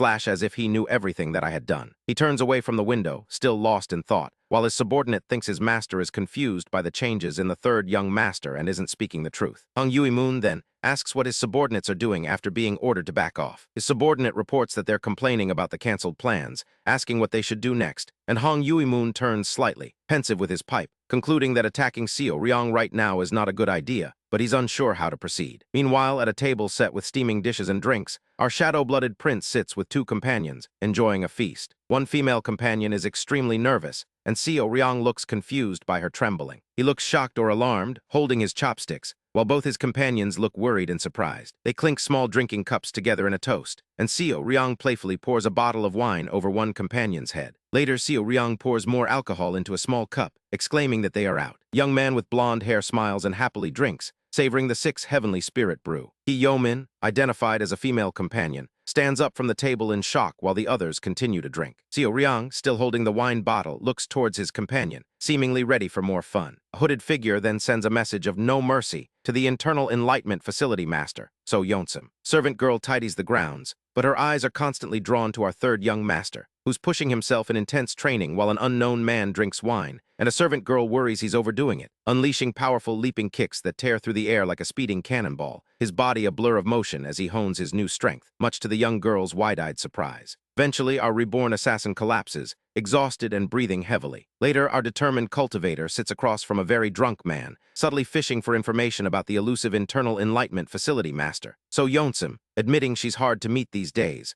while the man boasts proudly about their organization's power, claiming they protect the demon lord and the entire cult. He laughs, loudly proclaiming they are the best organization in the heavenly demon divine cult, leaving our strategizing prince to wonder just how intoxicated he is. In the dim light of the room, Seo Ryong looks utterly pensive, listening as the man continues to ramble, warning him that So Yonsum won't be easily swayed. Then the drunk man's eyes narrow, asking why Seo Ryong is so interested in her. A third young master, now apparently with an older man and servant girl, is still thinking about So Yonsum, reflecting on how difficult she will be to deal with, realizing that a rash approach would be disastrous. And standing alone in a vast courtyard at twilight, he regrets ever thinking his life would be safe after leaving the solitary bamboo grove. With a powerful roar, our chi-starved prince unleashes surging red energy, cracking the stone floor beneath him as he remembers the cost of fighting alone in his previous life, realizing he needs people on his side. As red chi radiates from his body, the tiled floor shatters under his feet, his legs pressing into the cracked earth, reminding himself that he needs people on his side, which the servant girl watches with a mix of awe and concern, admitting he looks cool. Each contact his foot makes with the ground sends spiderweb fractures across the floor, until he once again gasps for breath, drenched in sweat. Then our shadow-blooded prince glances to the side with a surprised expression. Someone has approached him in the courtyard, acknowledging his training, a hand gripping a sword hilt with intricate gold craftsmanship.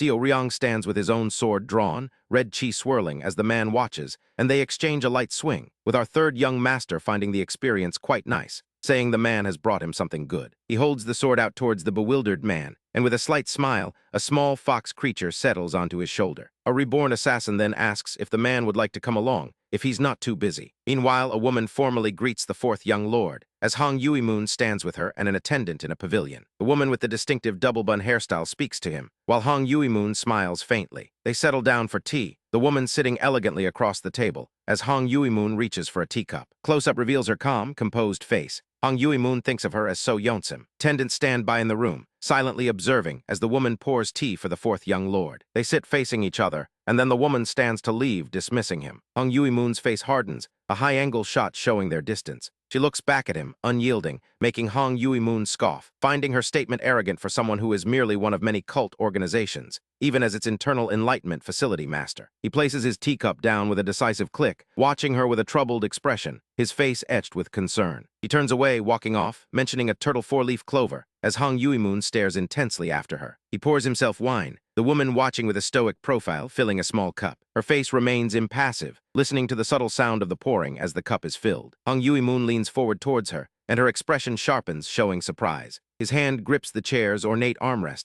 a small smile playing on his lips, while the woman looks down with a firm expression. Hong Yui-moon rises from his seat and slides a small cup across the table. He stands directly behind her, looking down as she replies every day if she can, with a slightly shocked expression. He questions her, asking if she doesn't ask questions that cannot be answered. Close-up of Hong Yui-moon's smiling profile shows his cunning. The woman reacts with a stern, questioning look as Hong Yui-moon sips from his cup. He remains standing while she is seated, and she gestures intensely towards him. Hong Yui-moon looks away while she speaks, asking if it's simple. Then he leans in close, both their faces intense, telling her that truth is as empty as tobacco smoke, a truth that means no one will ever know who the smoker was. Outside a traditional building at dusk, long dark hair whips in the wind, as a man glares at a distressed woman with her back to him, accusing her of blatant lies, but she turns to him, denying it, her expression distressed. The man's face is serious and intense, while the woman looks on with a sharp, suspicious expression. A hand holds up a white ceramic bottle, and the woman's lips tremble, showing extreme distress. The man holds the bottle, looking off to the side, while a bead of sweat runs down the woman's temple, her eye wide. An older man with a beard and hat looks on in pure panic. Suddenly, our third young master bursts in like he timed his entrance to the second, his back to the viewer, a small animal resting on his shoulder, causing both the man and woman to look up in shock. His feet walk onto the red floor as he enters the room, and our confident prince smiles.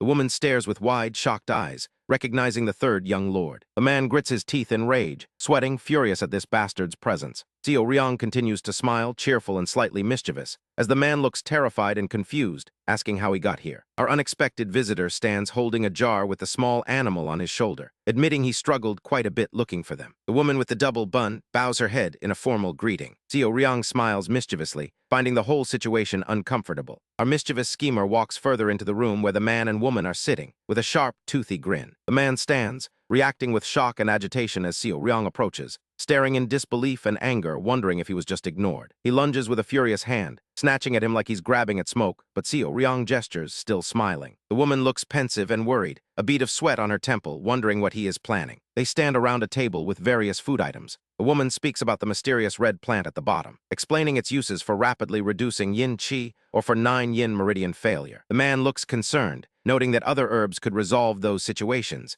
not just the green turtle four-leaf clover. Our third young master shrugs or stretches, the small animal still on him. The woman looks surprised or suspicious, reacting to Seo Ryong, who places the animal on the table, starting to explain why it's not simple. Chopsticks reach for a purple dumpling, as Seo Ryong eats, looking at the woman. He questions his unusual kindness, wondering if he's really the third young lord she knows. The man in dark robes stands and shouts at our strategizing prince, who remains seated at the table, eating another dumpling. The man glares in disbelief and anger, asking if this behavior is fitting for the third young lord of the divine cult, while Seo Ryong sits calmly with the woman next to him. The man's face is tense, reacting with surprise, staring intensely and agitated. Our third young lord stands up from the table, facing him, and the man's eyes glow slightly in shock. The woman turns her head in surprise, asking if he did something. A light-haired character looks distressed, revealing that the fourth young lord made her like that. The group stands around the table as Seo Ryong makes a gesture. Seo Ryong looks annoyed as the small animal climbs on his shoulder, but then smiles at the woman. Close-up shows our mischievous schemer's knowing, confident smile. The man with long hair reacts in shock to something said or done, while the woman's face turns cold and resolute, declaring there's no reason to deal with a hateful person if the offer is the same. Our strategizing prince then places a silver ingot onto the table, making his counteroffer. The three characters move together, Seo Ryong leading. Our third young lord tells the enraged man, Hong Yui-moon, that he's going with his guest, leaving him with a pained expression. Our third young master makes a humorous expression, finding his brother's face a sight to behold. With the animal on his shoulder, our mischievous schemer tells the woman that it's fine as long as the cup is clean. A man in a hat stands near a table, and then asks how long the third young lord was listening. He reacts with visible shock and sweat. He reacts in surprise, asking if he means us. Hong Yui-moon, with glowing eyes and a menacing expression, declares his intent to make Seo Ryong pay for this humiliation and pain,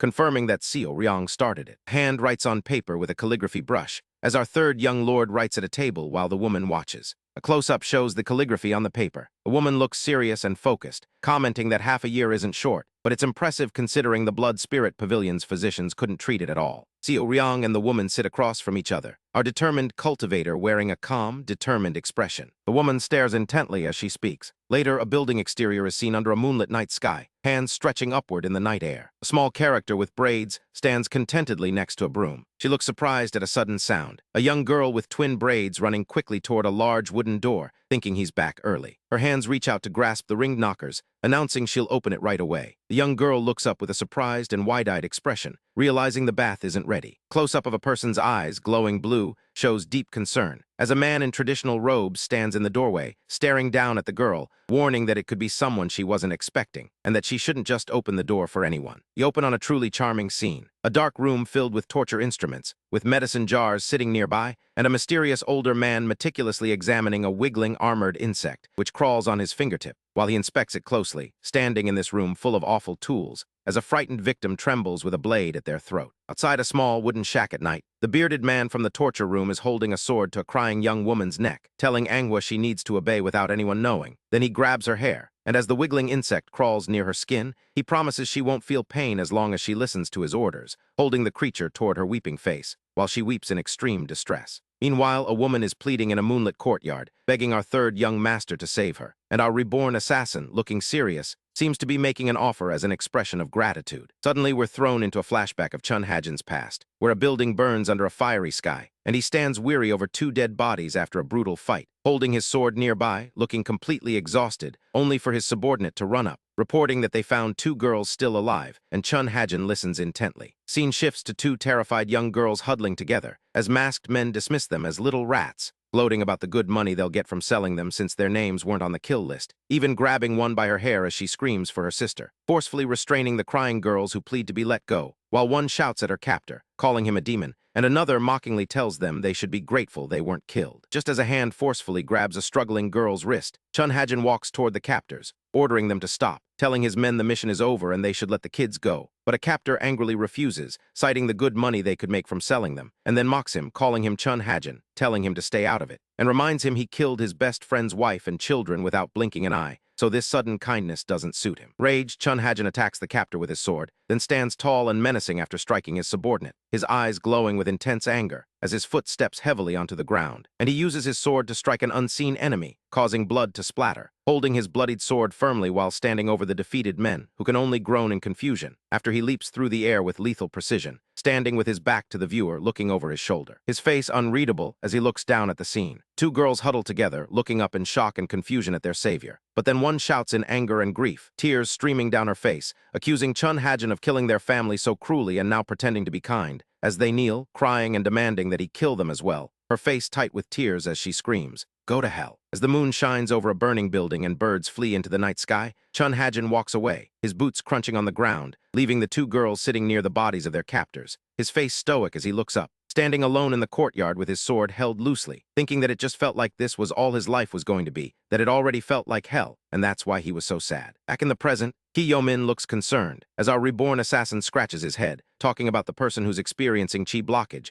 and touches his face thoughtfully, looking downward as he declares that if he can save a life without having to pay any price, which startles Ki Yo-min, who can't believe this is the third young lord, the world's worst lout, talking like a soft-hearted newbie merchant rather than the ruthless prince of the divine cult. While our chi-starved prince sits at the table with her in a courtyard and tilts a pottery jug to pour liquid, holding the jug and smiling. As Seo Ryong pours liquid for Ki Yo-min, holding a cup and smiling, Ki Yo-min looks suspicious, wondering what he wants, because successor candidates fight and betray each other. But no one says it openly, while our third young master drinks from his cup and exclaims how good it is, while other thoughts wonder if he's exposing all kinds of flaws. The close-up of his intense eyes reveals his complex thoughts on what has changed the third young lord who was never satisfied with anything less than first place, and thoughts of the chi blockage or the solitary bamboo grove flash, questioning what has changed him so much. But Seo Ryong, sitting at the table, just asks if food management is also a responsibility of the Internal Enlightenment Facility, smiling warmly while holding his teacup, while Ki Yo-min looks sternly at him. And our chi-starved prince drinks from his cup, thinking to himself that she's good, and exactly as expected of the master of the Internal Enlightenment Facility, as a group of people observe our third young master and his companion walking away with a small animal. Seo Ryong smiles brightly, and a woman looks on as a masked man talks to her, a close-up revealing her to be Ki Yo-min, while Seo Ryong and his companion continue walking, playfully debating if he wants to drink even though it's late. And Ki Yo-min's eye reflects deep thought, as she admits she thought she knew all the major figures in the cult. But then she orders the masked man to report any news about the third young lord, admitting she just met someone who destroyed that confidence. Later, our reborn assassin sits at a table, reading a large book, sighing about when he's going to finish all of this, then looks up with a surprised expression, as thoughts about how So Yeonsum's investigations reveal the true struggle, like two snakes intertwined, come to mind. And Seo Ryong looks surprised, reacting to the text that even disciples are caught in this struggle, despite being supposedly independent from the cult's authority system, as his hand rests on a page of an ancient scroll. And he smiles knowingly, finding this guy interesting, deciding to read more closely from here. Realizing it's already time, Seo Ryong looks over his shoulder, then eats at a table with small bowls of food, feeding a fennec fox with chopsticks, while Anghwa watches, explaining to Anghwa that he doesn't think the fox has a name yet, and looks thoughtful while holding his chopsticks, then stands up as Anghwa reacts in surprise,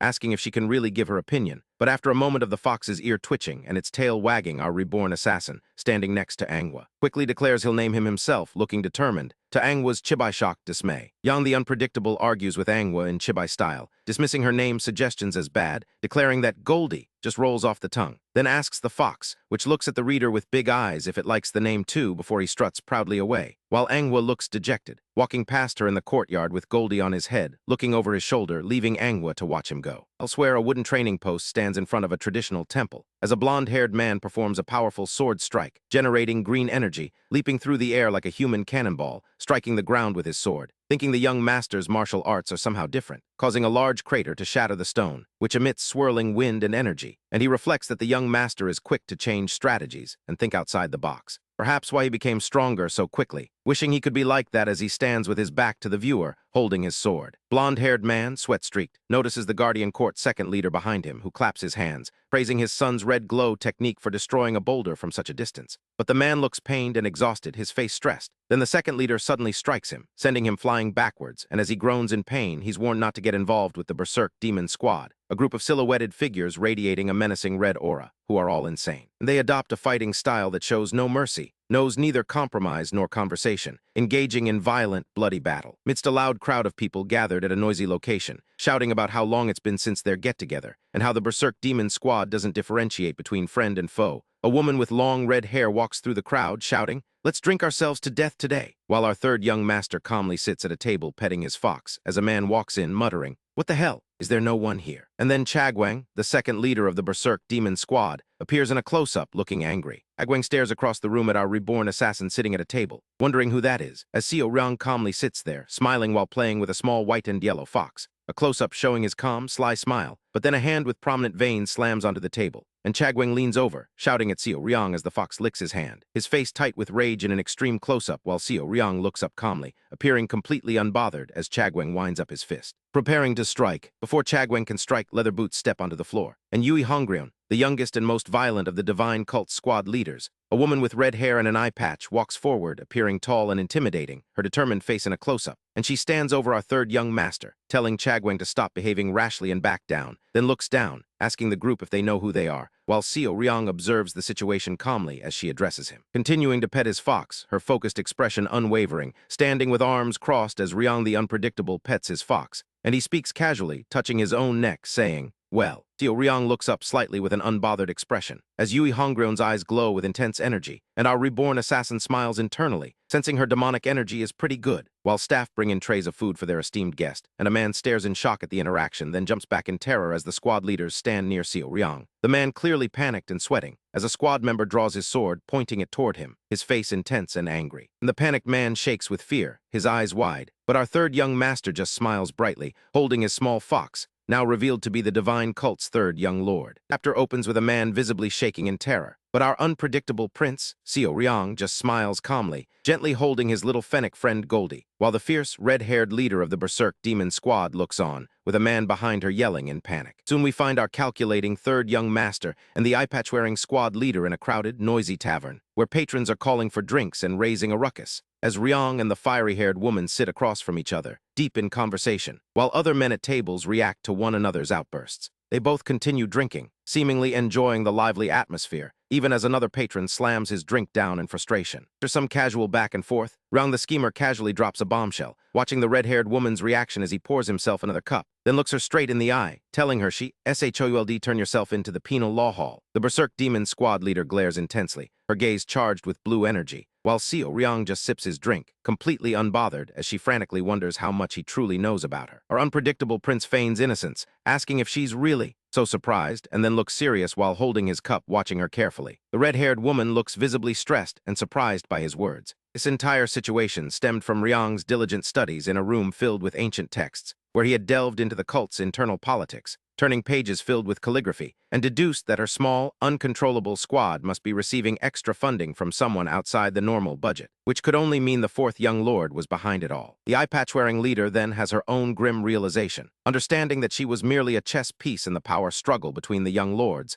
and finds it infuriating. As blue aura emanates around her, her face becomes intense with controlled rage. Yang, fully aware of her thoughts, just calmly drinks, and then smiles to himself, relishing in her reaction. He then directly accuses her of distributing all the money she got from the fourth young lord to her squad members, looking up at her with an amused, knowing expression. All the while, the surrounding cult members blissfully continue their drinking and feasting, completely oblivious to the brewing storm. The red-haired woman stands, while Seo Ryong watches her, a battle of wills silently unfolding. Our calculating third young master leans forward with clasped hands, a confident smile on his face. The fiery-haired leader stands, radiating blue energy from her hand, her patience clearly gone. Ryong, however, just points a finger to his temple with a taunting expression, murmuring, "Wow, so scary," as someone at a nearby table reacts in shock as an object is violently hit. Close-up of Seo Ryong's eye reveals his intense focus and amusement. Suddenly, a man charges forward, throwing a powerful punch, but our unpredictable prince is ready, preparing for the incoming strike, and counters the attack with a swift hand. He executes a technique that sends the man flying through the air like a ragdoll, blasting him backward into a pile of debris. Seo Ryong offers a disingenuous apology, claiming, "I didn't mean to," but the red-haired woman, glowing with blue energy, ignores him, her glare intense. She lunges forward aggressively, radiating powerful blue chi from her limbs, and the two collide midair, their techniques clashing with a blinding flash of light. As she lands, her foot slams into the stone floor with enough force to shatter the tiles, prompting Ryong to internally note her incredible speed and sharpness. He lands on a pillar, looking down with an annoyed expression, and dramatically declares that he can't forgive anyone who disrupts their first dinner party in a year. Our fiery-haired leader leaps into the air with her fist charged, as Seo Ryong looks upwards, still annoyed. She crashes down under a slab of broken rock, defeated in that exchange, but looks up with a shocked and furious expression, demanding to know what he just said, as he tells her she won't admit her crime because of her pride. The cult members in the courtyard watch the escalating fight, utterly confused as to why their third young lord and the squad leader are clashing. The red-haired woman performs a high-flying kick towards Seo Ryong, relentless in her attack, and they engage in a close-quarters fist exchange, their speed a blur. She screams in exertion, putting all her power into a strike, which Seo Ryong blocks with his own glowing hand. He then grabs her head and shoves her away forcefully, before delivering a powerful downward strike. The impact of his technique destroys the ground, creating a blast of dust and debris. Seo Ryong raises his fist in the air with a determined expression, ready for more. The red-haired woman crouches amidst the debris, huffing and exhausted, but still defiant, telling him, "I don't give a shit that you're the third young lord." A close-up of her face shows her fury and exhaustion. Yang casually gestures with his finger, further taunting his furious opponent. Meanwhile, at a traditional temple, a man in robes stands by a window, watching the scene from afar, looking serious as he holds his pipe, while a bearded man bows respectfully, a worried expression on his face.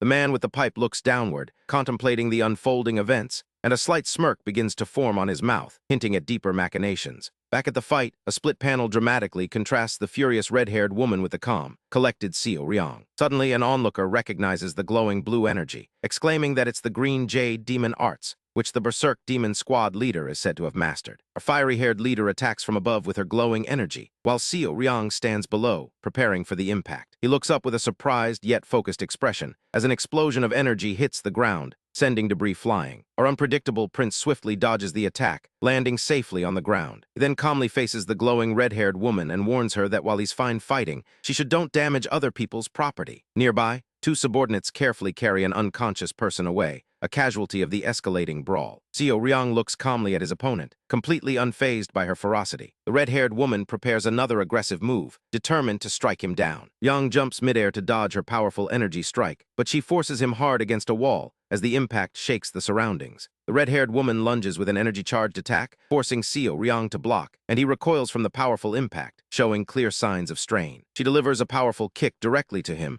making him grunt in pain, and he is blasted across the ground by the force of the attack. Ryong wipes his face, reacting to the intense pressure of the duel, as the red-haired woman leaps into the air, preparing yet another devastating strike. Our former assassin barely evades her ground-shattering explosion, realizing she has become even stronger. He focuses intently, acknowledging that she is almost too strong for him to remain purely on the defensive. Yang swiftly counters the red-haired woman with his own strike, shifting from defense to offense. They both land and square up, facing each other again, their battle still raging intensely. Seo Ryong contemplates her combat abilities, understanding why the fourth young lord gave her money and deeming her skills worth the investment. But he also notes that she doesn't seem like the type who can be swayed by mere cash. The fiery-haired leader just laughs, enjoying the thrill of the exhilarating fight, openly stating that it's been a long time since she's had such a good battle. Our unpredictable third young master, Seo Ryong, can't quite grasp why Yui Hongryun would accept money from the fourth young lord, since she doesn't seem like the type to be swayed by mere cash. Amidst the escalating brawl, onlookers start to nervously question if this fight is even allowed, especially since he's the Demon Lord's disciple. But a member of the Berserk Demon Squad pumps up the crowd, pointing upwards and speaking confidently, which causes a group of onlookers to fall silent, before they raise their fists, shouting for the Berserk Demon Squad. Seo Ryong completely misinterprets their cheers,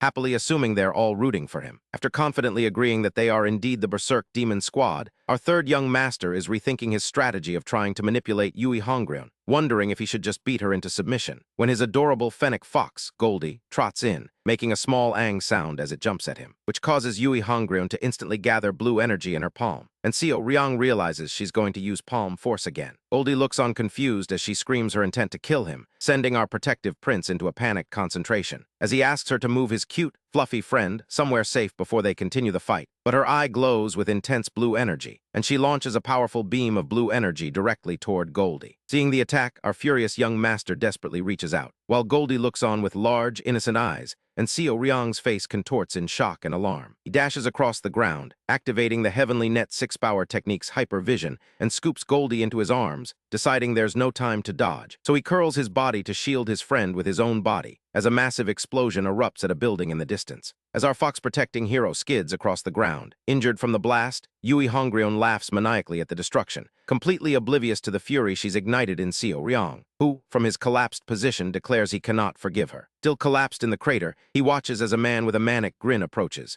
but then a large hand slams into the man's face, and Seo Ryong performs a sweeping circular attack with a glowing blade, sending pink energy trails, knocking multiple men backward across the tiled floor as a violent blast of energy explodes. Yui Hongryun is sent flying backward, crashing through the floorboards, and our furious young master bares his teeth, demanding, "How dare you?" as Goldie looks up from his arms with wide, yellow eyes, and Seo Ryong stands surrounded by a massive aura of red chi, warning, "Don't be mean to animals." As a blonde-haired guardian frantically dashes across the tiled rooftop, his eyes squeezed shut with extreme distress, desperate to get our young master out of the escalating fight, Yui Hongryun stares on with wide-eyed terror, unable to comprehend what just happened. She wonders how our protective prince is still standing after taking her green jade demon arts directly, because she definitely didn't hold back with her demonic arts. A frantic blonde guardian lands in a defensive crouch, alarmed as Seo Ryong, his eyes glowing white and hair disheveled, walks toward the defeated men. But then Yui Hongryun rounds on the blonde man, shouting, "You, do you know who he is?"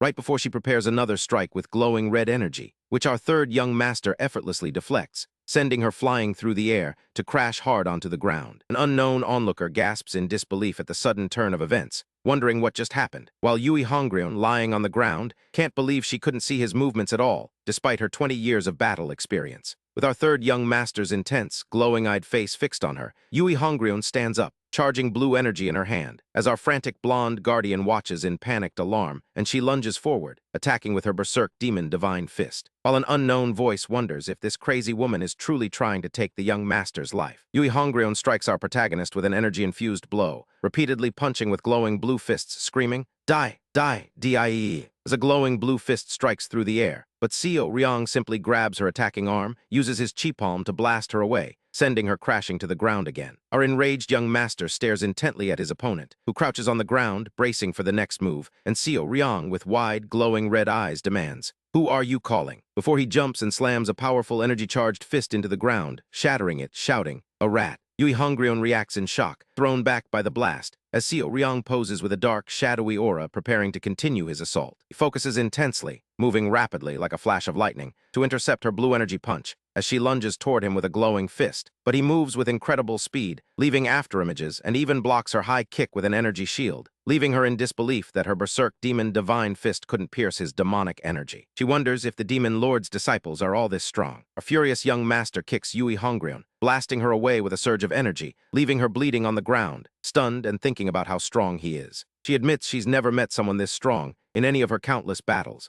As our protective prince leaps toward the fallen berserk demon squad leader to continue his onslaught, Yui Hongryun is overwhelmed, wondering if her life will truly end here just because of some fox. She feels humiliated as onlookers watch her with pity, questioning if she looks pathetic for being unable to do anything. Meanwhile, our young master gathers chi, launching another powerful attack, thinking this is it. Yui Hongryun thinks she is the berserk demon squad leader, while an unknown woman provides exposition about the Yui family's downfall after harassing the divine cult, explaining that no one likes her. But after her family fell to ruin, she entered the divine cult. We flash back to a fierce combat exchange where she defeats a large muscular warrior, holding a blade to his neck and forcing him to surrender. Through countless battlefields, she killed and killed again, leaping through the air to strike, knocking down surrounding soldiers, gripping her weapon hilt, and delivering decisive strikes. Her intense, blood-spattered face shows the cost, as she stands triumphantly over defeated soldiers, holding a flag, thinking how no one in the cult dares speak her name lightly. But as our third young master performs a powerful, explosive jump attack, landing with a massive shockwave that causes onlookers to react with shock and fear, she pulls herself together, a boot forcefully landing on the ground, cracking the stone floor with blue energy. An unknown voice admits she's tough for pulling herself together after such a beating, as Yui Hongryun stands with a large sword, her intense face glowing with energy, emanating a powerful blue aura in a combat pose, her feet cracking the ground with energy. A battle-hungry hero observes her from a distance, noting her sword aura is blue, meaning she's reached the level where her sword follows her will, and surrounded by a glowing red aura, he declares that as a fellow martial artist, it's only right that he wield his own blade too. Yui Hongryun's raw power cracks the very ground beneath her booted feet, and our third young master watches,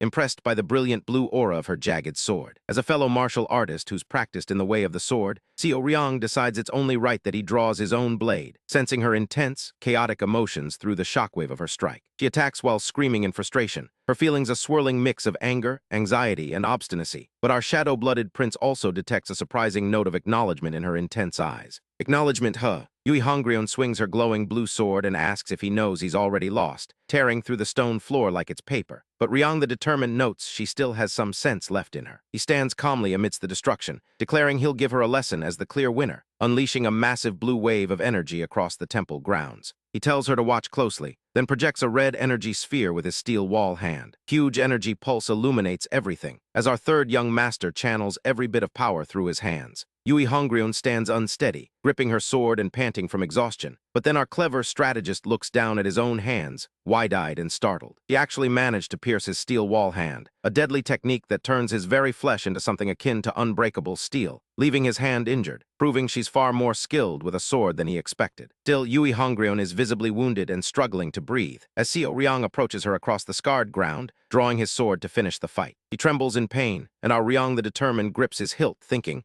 is this how you're going to be? He raises his blade high above his head, then swings it downward, uttering a final goodbye. Her shock is quickly replaced by stillness as the blade passes her neck, and he asks why she didn't dodge, only for her to admit she couldn't, her body frozen rigid like a mannequin. She explains that she always knew she'd someday die by someone else's hand, just like everyone she'd killed, and Seo Ryong asks, "And that's today?" right before he clocks her with a solid punch to the face. Our third young master stands over the bloodied and fallen woman, who touches her bleeding mouth in disbelief. He looks away in frustration, realizing he's ruined his own plan to use her as bait for the fourth young lord, and walks away, leaving her staring at his retreating figure. His subordinates affirm his departure, while another man rushes to check on the injured squad leader Yui Hongryun. Bruised and pensive, she muses that while other young lords are nasty cheats, our third young master is different, even if she still thinks he's an idiot who only has brute strength. Meanwhile, someone else is breathing heavily and thinking that if things got any more heated, they might have died of a heart attack, as a man meditates surrounded by burning incense. Our young master Seo Ryong is also in deep meditation, bare-chested and sweating, but a sinister, shadowy version of him looms behind a watchful woman, implying a dark plot. He breathes heavily, recalling a promise that she wouldn't interfere in the succession conflict, but someone else is plotting that their incense, infused with concentrated deadly poison, will soon seep into his lungs, paralyzing his body and causing him to die in agony. We then see a young child struggling to breathe and sweating in bed, with smoke drifting ominously through the room. A small wooden box of incense stick sits nearby, and a young girl with braided hair looks up in distress. An older man sternly dismisses her questions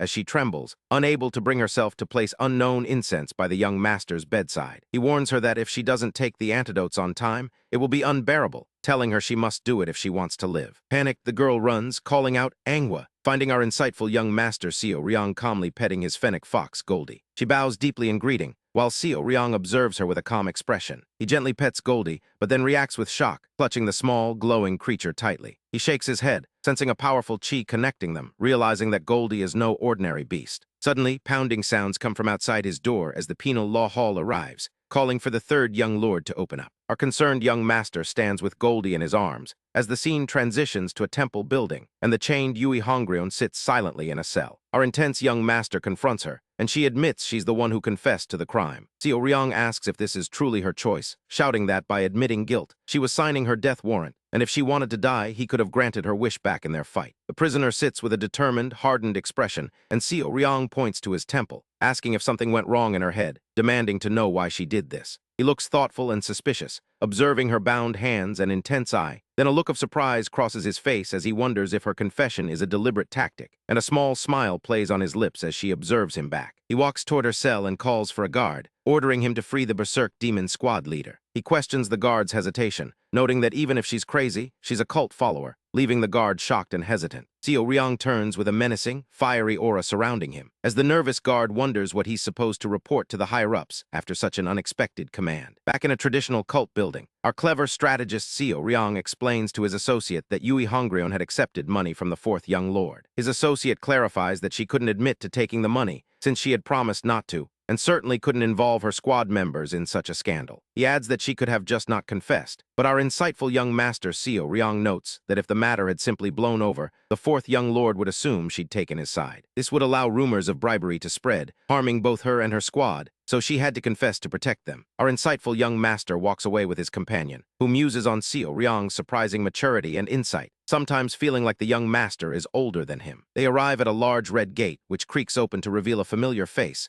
Yui Hongryun now sporting an eye patch. She holds out bags filled with what looks like a feast, and our third young master is genuinely surprised, exclaiming at how good it looks. As they eat, Yui Hongryun takes a huge swig from a bowl, declaring that small glasses don't allow her to taste the alcohol, and even pours some over her head, saying, "That's the shit," in delight. Seo Ryong watches her wild display, while his companion warns her not to underestimate him, to which the Berserk Demon squad leader scoffs that it's nonsense. "I'm the Berserk Demon squad leader. I am," Seo Ryong says, a small smile playing on his lips, then asks her what she means. Meanwhile, an older man somewhere warns that it's a bad idea to call for someone, as he holds a wriggling dark insect over an open container, then brutally crushes it between his fingers. Back at the table, Seo Ryong explains that some within his own house are trying to kill him, while an unseen enemy plots to show him what it feels like to be helpless. Seo Ryong asks for another refill of alcohol, then practices martial arts shirtless, as Yui Hongryun watches from a cliff and asks him a question. She observes our determined young master, who performs quick sword movements. His expression is serious and focused, and she discusses with his companion how he preaches that true freedom begins with honesty, exposing oneself to gain true freedom. Yui Hongryun thinks she's never met anyone with his mindset, and the two bicker playfully that age doesn't matter when it comes to learning. With a firm step that creates a gust of wind, Seo Ryong declares his technique is now perfect. He realizes there's no need to abandon his assassin techniques to learn demonic arts, as it all depends on who he's dealing with, a truth that takes on new meaning now that he's mastered demonic arts. His companions applaud his efforts and walk toward him in the courtyard. Suddenly, the three of them look concerned in a doorway, as our swift young master's eyes widen in alarm. The young woman Manhwa collapses onto the stone floor, coughing violently. Seo Ryong catches and supports her, checking her pulse and realizing she has severe internal injuries, with something eating her alive from the inside. Manhwa struggles to breathe, tears streaming down her face, and Seo Ryong holds her close, his expression grim and determined. He carries her swiftly, knowing her state is worsening rapidly, and he must save her life. Meanwhile, a black cat with glowing red eyes sits ominously, a chilling voice repeating, "He knows, he knows." For the full moon,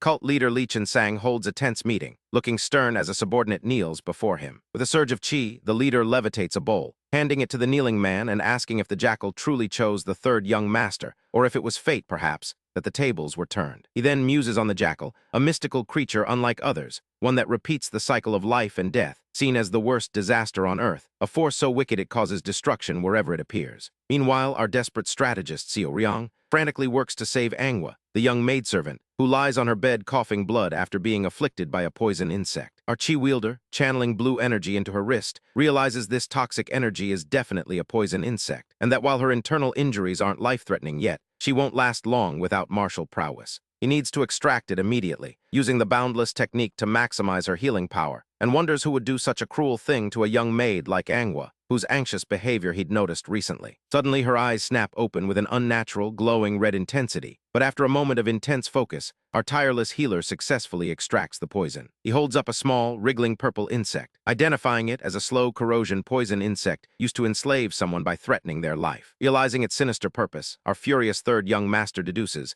whoever did this must have been trying to threaten ANGHWA into hurting me. There's only one person who would come after me with such a despicable method. He knows this method points directly to the fourth young lord, but can't understand why, until the mysterious eye-patch woman cuts him off, saying, "Idiot." There's only one reason. Elsewhere, cult leader Lee Chen-sang is told by his subordinate about the third young lord's actions, and he simply smirks, completely unconcerned about how Seo Ryong will react. Suddenly, an explosion of energy rocks the courtyard, as our infuriated third young master crashes through the gates, boots crunching on debris. He strides into the destroyed courtyard, eyes glowing red, his fury evident as he confronts the fourth young lord, Hong Yui-moon, who smugly walks forward, ready for a fight. Our shadow-blooded prince remains calm, observing the man who dared to target his maid. The fourth young lord taunts him with a smirk, but before he can react, Seo Ryong's fist glows with red energy. Our swift punisher lands a devastating blow to the fourth young lord's face. Despite a bleeding mouth, the fourth young lord smiles, taunting, "I was a bit nervous because I heard you became a different person after waking up from chi blockage. But it seems like those were all false rumors." He then releases a massive purple snake chi aura, claiming he'll find out where Seo Ryong's arrogance comes from. Seo Ryong recognizes the technique as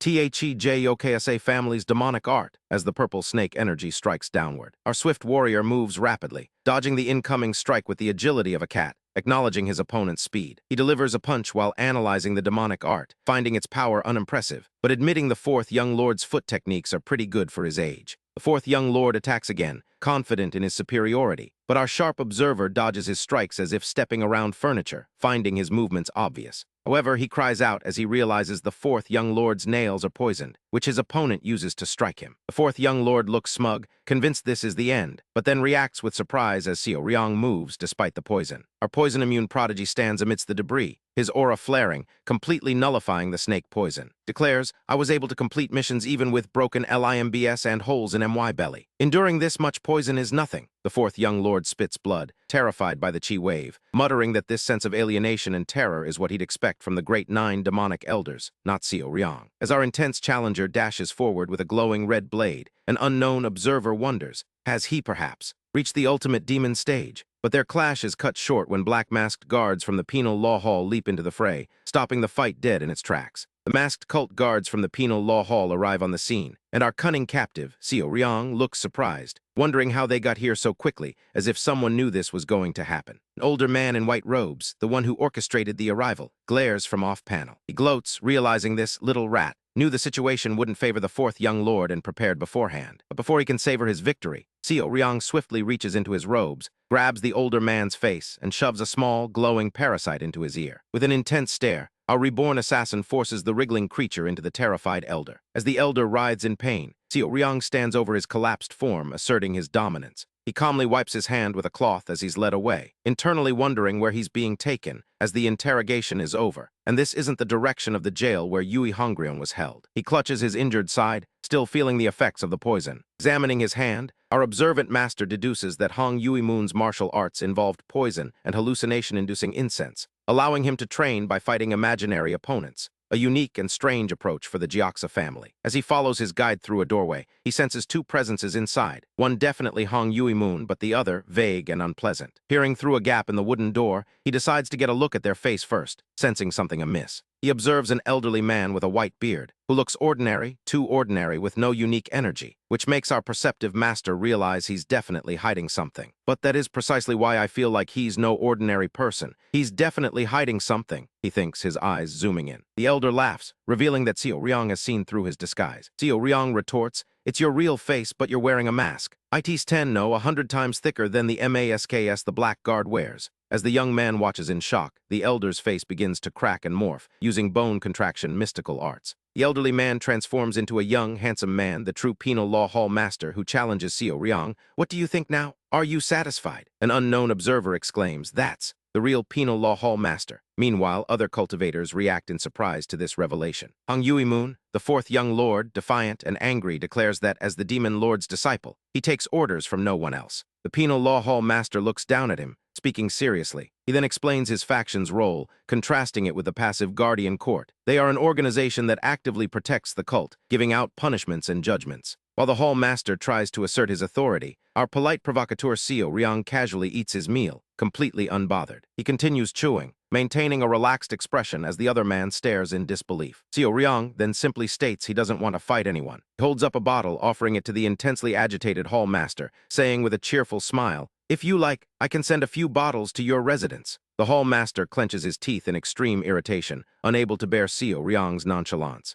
He knocks his chair over, standing up in a fit of anger, and storms out of the room. Our unreadable strategist bows politely, then smiles brightly. The hall master, stoic once more, watches Xiao Riang leave, thinking to himself that it's been a while since he's met someone so hard to read. He adds that Xiao Riang has a familiar scent, wondering if he is perhaps also, his thought unfinished. Later that night, as Xiao Riang walks through a dark, foggy forest, a man with a twitching face glares at him, saying he'll make sure no one gets in his way. Our third young master sits calmly on a tree root, looking back at the man, and with a confident smile, holding a white bottle, he invites him to come and have a drink together. A sharp-eyed hero approaches a man sitting under a large tree in the forest, who eyes him with suspicion, wondering what Xiao Riang could possibly be planning here, deep within the penal law hall's territory. But our calculating prince just sits across from him, offering a drink, while his companion's internal monologue seethes with irritation, remembering how his plans started going awry when Xiao Riang took the internal enlightenment facility master from him. Still, the other man grips his white bottle, and Xiao Riang casually holds his, asking if they've ever really had a proper conversation after growing up. Our observant master listens to him speak, as the man drinks from his bottle, then stares intensely at Xiao Riang, the two figures small amidst the looming trees. He warns that anyone looking at the royals of this land will know the pitiful fate of those who can't become emperor. Xiao Riang simply watches him, but then the other man slams his bottle down, stands up, and starts to walk away, glaring back with an angry expression. Xiao Riang, unfazed, speaks seriously, telling him to look at the royals of this land, as the man with long dark hair stands with his back to our hero. Suddenly, the white bottle shatters on the ground, and the man grinds his teeth, eyes glowing with purple energy. A massive explosion erupts elsewhere in a temple courtyard, making the angry man crouch into a defensive stance, like a coiled spring, his face contorted in shock, shouting about another ambush and swearing he won't fall for it twice. But Xiao Riang just stands calmly, one hand raised, radiating faint energy. Our steady swordsman looks ahead with a stern and focused expression. Xiao Riang stands above the crouching man, challenging him to come at him. Pale hand with long, sharp, dark fingernails glows with purple energy, and a scaled eye burns with the same power, as Xiao Riang grips his sword hilt, watching the opponent, who lunges forward, wreathed in purple energy. He reveals a monstrous face with fangs and a dark tongue, and the impact of his strike creates a crater, scattering debris. Xiao Riang parries the opponent's strike as red and purple chi clash, an explosion of energy filling the air. Our reborn assassin braces himself against the shockwave, wondering how his opponent could kill anyone with a technique like that. The opponent lands forcefully, creating another shockwave. Our calculating prince clutches his abdomen, feeling the lingering effects of poison from earlier, realizing he can't finish this fight until that's dealt with, but still acknowledging this disciple of Li Qinsang is stronger than the Berserk Demon Squad leader. The two glare at each other intensely, as the opponent sneers, purple energy flowing from his hands.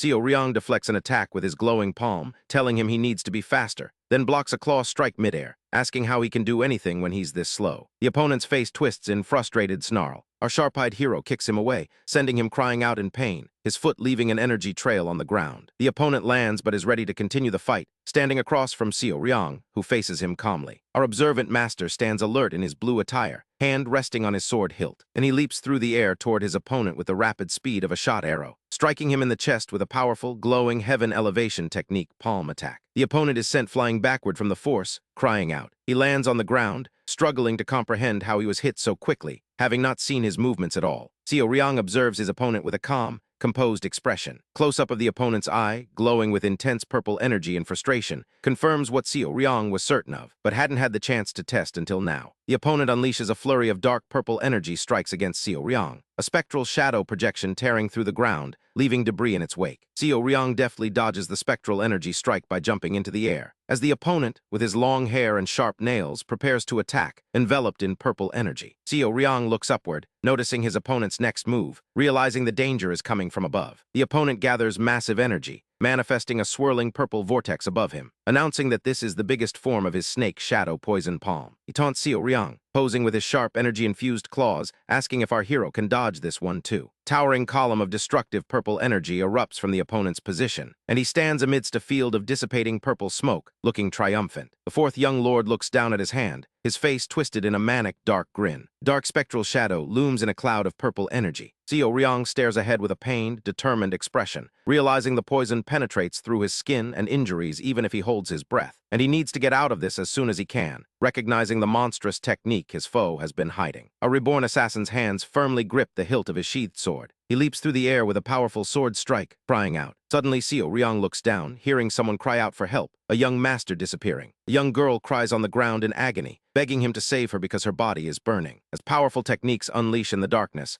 our calculating prince feels the poison penetrating his skin and injuries, even as he holds his breath, realizing the monstrous technique his foe has been hiding. Xiao Ryang grimaces under the intense pressure, knowing he needs to get out of this as soon as possible. He grips the hilt of his sword, preparing for a desperate maneuver, announcing his next move, and uses a rapid movement technique to evade an attack. Our sharp-eyed hero looks down at Manhwa, distressed and calling for his help, realizing his opponent has disappeared. Manhwa reaches out, suffering from pain, and Xiao Ryang reacts to her presence, asking why she's there. He quickly checks on her, concerned about her injuries, warning her she shouldn't be moving around yet. But Manhwa stares with glowing, unnatural eyes and attacks Xiao Ryang with sharp claws, catching him off guard, making him cry out. A reborn assassin quickly realizes it was the fourth young lord pretending to be Manhwa. Xiao Ryang stares in shock at the horrific injuries inflicted on his limbs, wondering what's happening. Mysterious female figure with claws appears as Xiao Ryang looks on, and he recognizes her as the secret Amon queen, confused by her presence. Xiao Ryang observes his severed hands, realizing the extent of the damage, then looks at his mangled feet in disbelief, asking how this could happen. A reborn assassin stands amidst a swirling dark mist of psychic illusion, wondering what happened and where he is. The fourth young lord shows his true, sinister face with snake-like features, flexing his hand to reveal sharp, black claws, then lunges at Xiao Ryang with them extended. The fourth young lord's malicious grin is up close, chilling. Xiao Ryang parries his claw attack, and the fourth young lord expresses shock and strain during the combat. Our calculating prince stares intently at the fourth young lord, his eyes glowing with focus, realizing that looking at that disgusting face was like a splash of cold water, snapping him out of the illusion. Xiao Ryang delivers a powerful punch into the fourth young lord's stomach, sending him flying backward through the air, crying out. A reborn assassin reflects on his past life as an assassin, where he trained his tolerance so he would never fall to poison, which allowed him to quickly escape the fourth young lord's illusion. The fourth young lord crouches on the ground, furious and confused, wondering what Xiao Ryang is talking about, claiming it's impossible to detoxify his snake shadow poison palm so quickly, even for demonic elders. Foot slams into the ground, kicking up dust, and Xiao Ryang's face remains calm and determined as he prepares to attack. He and the fourth young lord face off again in the dark, forested area. Xiao Ryang stands with his back to the viewer, surrounded by intense red energy. He launches a massive wave of red energy at the fourth young lord, unleashing the ninefold resilient calamity blade technique first form, 6 consecutive hellish winds. The fourth young lord stares in shock, blood dripping from his face as a red blade attack rushes past, wondering what this is. He watches Xiao Ryang standing still from a distance, confused by his lack of movement, thinking he hasn't even swung his sword. But the fourth young lord struggles to hold his defensive stance against the encroaching red energy, feeling his body ripped to shreds. He grinds his teeth as his Serpent King demonic arts core energy barrier begins to fail, ripped apart like paper. Seo Ryong maintains his calm focus while gripped with an internal struggle, his hand tightening on his sword hilt, urging his body to move. The fourth young lord shouts in desperation, preparing an aggressive counterattack, demanding to run and behead that arrogant bastard. Close-up of Seo Ryong's determined, focused eyes shows his resolve. He executes a lethal, high-speed vertical slash, the heaven-splitting triple slash, cutting through the fourth young lord. The fourth young lord collapses in a pool of blood, defeated, as Seo Ryong says he has nothing to say. Our steady swordsman stands over the defeated fourth young lord, sword drawn,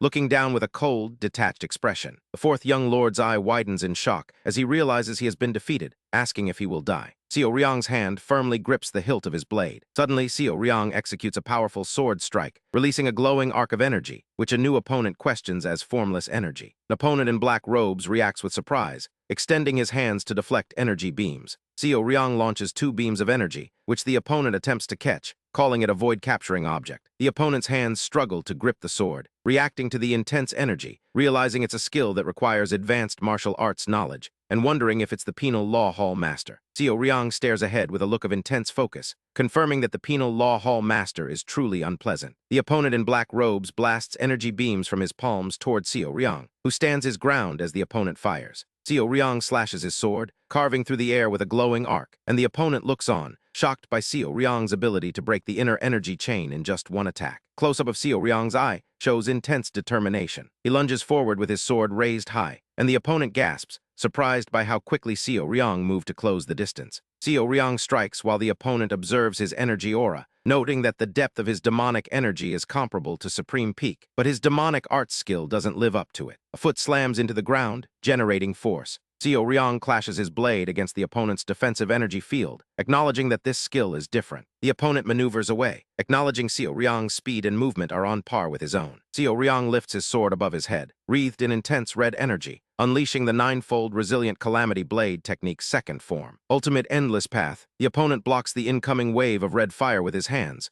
shocked by this blade technique. He winces from the heat of the blade energy reflecting off his palms, noting its merciless heat. Violent explosion of red energy engulfs the battlefield, and the character stands in a defensive stance, gasping for breath, analyzing the situation, realizing that had he reacted slower, he would have been burned to ashes, and he's used too much inner energy to survive another stronger demonic art. He turns his head to look at the smoke, wondering why the attack stopped. Seo Ryong dashes across the distance, while his opponent observes him with wide, fearful eyes, realizing someone this skilled wouldn't miss this chance. After his intense battle, Seo Ryong's eye is bloodshot, as his opponent unleashes a chi blockage and a blade flashes. Toxic purple liquid splashes onto the ground, dissipating from our reborn assassin's midsection, indicating a hit. He grips his sword, exhausted, standing over the collapsed Penal Law Hall Master, but then a dark-robed figure approaches. Yang the Unpredictable looks genuinely concerned, as assassins surround the injured Hall Master, asking if he's okay. Seo Ryong immediately throws up his hands in surrender, and the next thing he knows, a heavy metal prison gate slams shut. A resourceful prisoner sits shackled on the floor, watched by a stern man in black. A metal collar grips his neck, tightening the shackles, as the stern man questions his motives, wondering if he became a mediator just to be free within the cult. Seo Ryong internally grumbles that this is really annoying, looking down with a weary expression, as the man in black points out that since Hong Yui-moon is incapacitated, Seo Ryong's offer is now moot. But our exasperated negotiator, realizing he was mistaken about his situation, flexes his shackled hands, easily snapping the chains and standing up. He faces the man in black within the dim stone cell, who looks completely surprised. Seo Ryong admits he misjudged the situation, and then stands back-to-back with his interrogator, eyes closed, deep in thought, before walking calmly toward the cell door, leaving the man to contemplate. The man in black stands alone, reflecting on the encounter. He finds Seo Ryong difficult and dangerous, flashing back to the raw power of the third young lord's martial arts, which were more brutal than anything from the demon cult. He's shocked that the sword technique was from the orthodox faction, wondering if Ryong is perhaps like him. Later, Seo Ryong is back to eating noodles hungrily, surrounded by his companions at a table, as Hong Yorin looks at him intensely while they discuss the cult leader's decision, saying that Hong Yui-moon will just be a candidate for now. Seo Ryong drinks from a bottle, agreeing that nothing will happen. He slams the ceramic bottle onto the table, assuring his companions that they are only candidates, so no danger for now. He stands up from the table, addressing his companion with a confident smile, which surprises Hong Yorin. Our unpredictable prince flashes a bright smile, then walks away, leaving a confused and concerned Hong Yorin behind, as his other companion watches with a stoic face.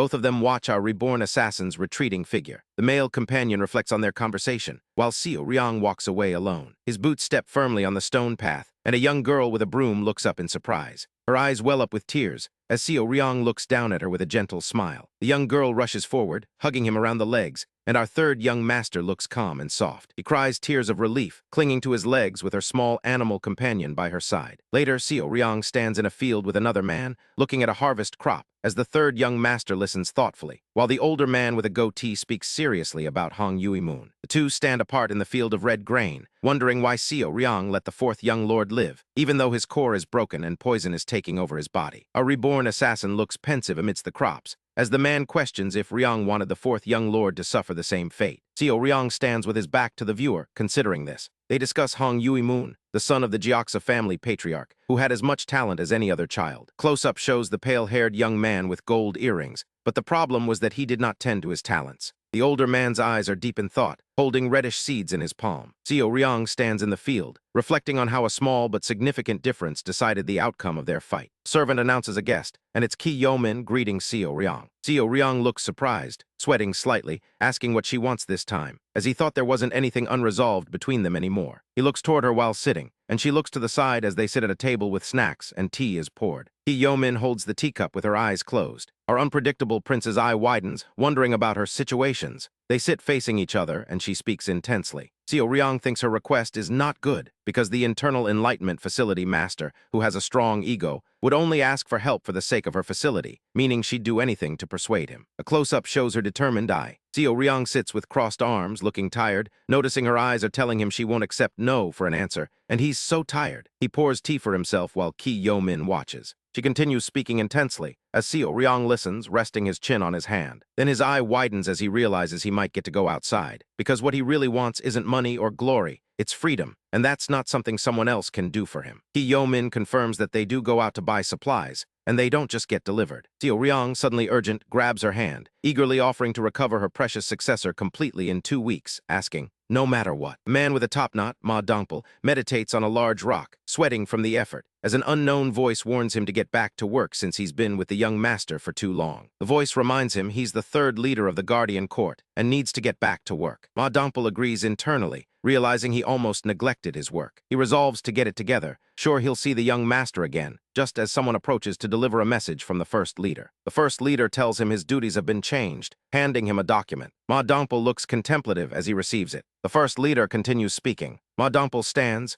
holding the document, looking at the seated leader. He looks serious, as the unconscious Juwa, Ki Yo-min's successor, lies in bed sweating. 2 people stand looking at her, discussing how she's overworked with martial arts. Ki Yo-min looks down with a thoughtful, serious expression. Meanwhile, our reborn assassin lies in bed, thinking about Ki Yo-min, who seems his age but already oversees a massive organization and partially deciphered the boundless technique. He finds her an impressive woman. Someone performs a medical check on Seo Ryong's wrist, and then a flash of intense red energy flares up, signifying the activation of Qi. Our ingenious healer sits cross-legged, concentrating hard as red Qi surrounds him. Ki Yo-min reacts with shock and awe at the amazing demonic energy, noting its excellent quality even when he's only using a bit. Seo Ryong struggles to control the Qi, sweat on his brow, wondering how it can be so potent. He channels Qi through his body, his face calm, realizing it's easy to conform her boundless technique with his because she's already learned it partially, and now he just needs to take out the toxic energy. Blood drips from his nose, confirming the toxic energy is coming out. Our third young master opens his eyes after the grueling process, smiling confidently while Ki Yo-min looks on, surprised by his rapid recovery. Seo Ryong lies in bed, looking fully recovered, as time passes and lanterns are lit inside. Our freedom-seeking schemer smiles at Ki Yo-min, asking if she wants him to sneak into the delivery squad without the cult leader knowing. He looks calmly waiting for her answer, but Ki Yo-min looks stressed and hesitant. She shouts, "That mouth of yours?"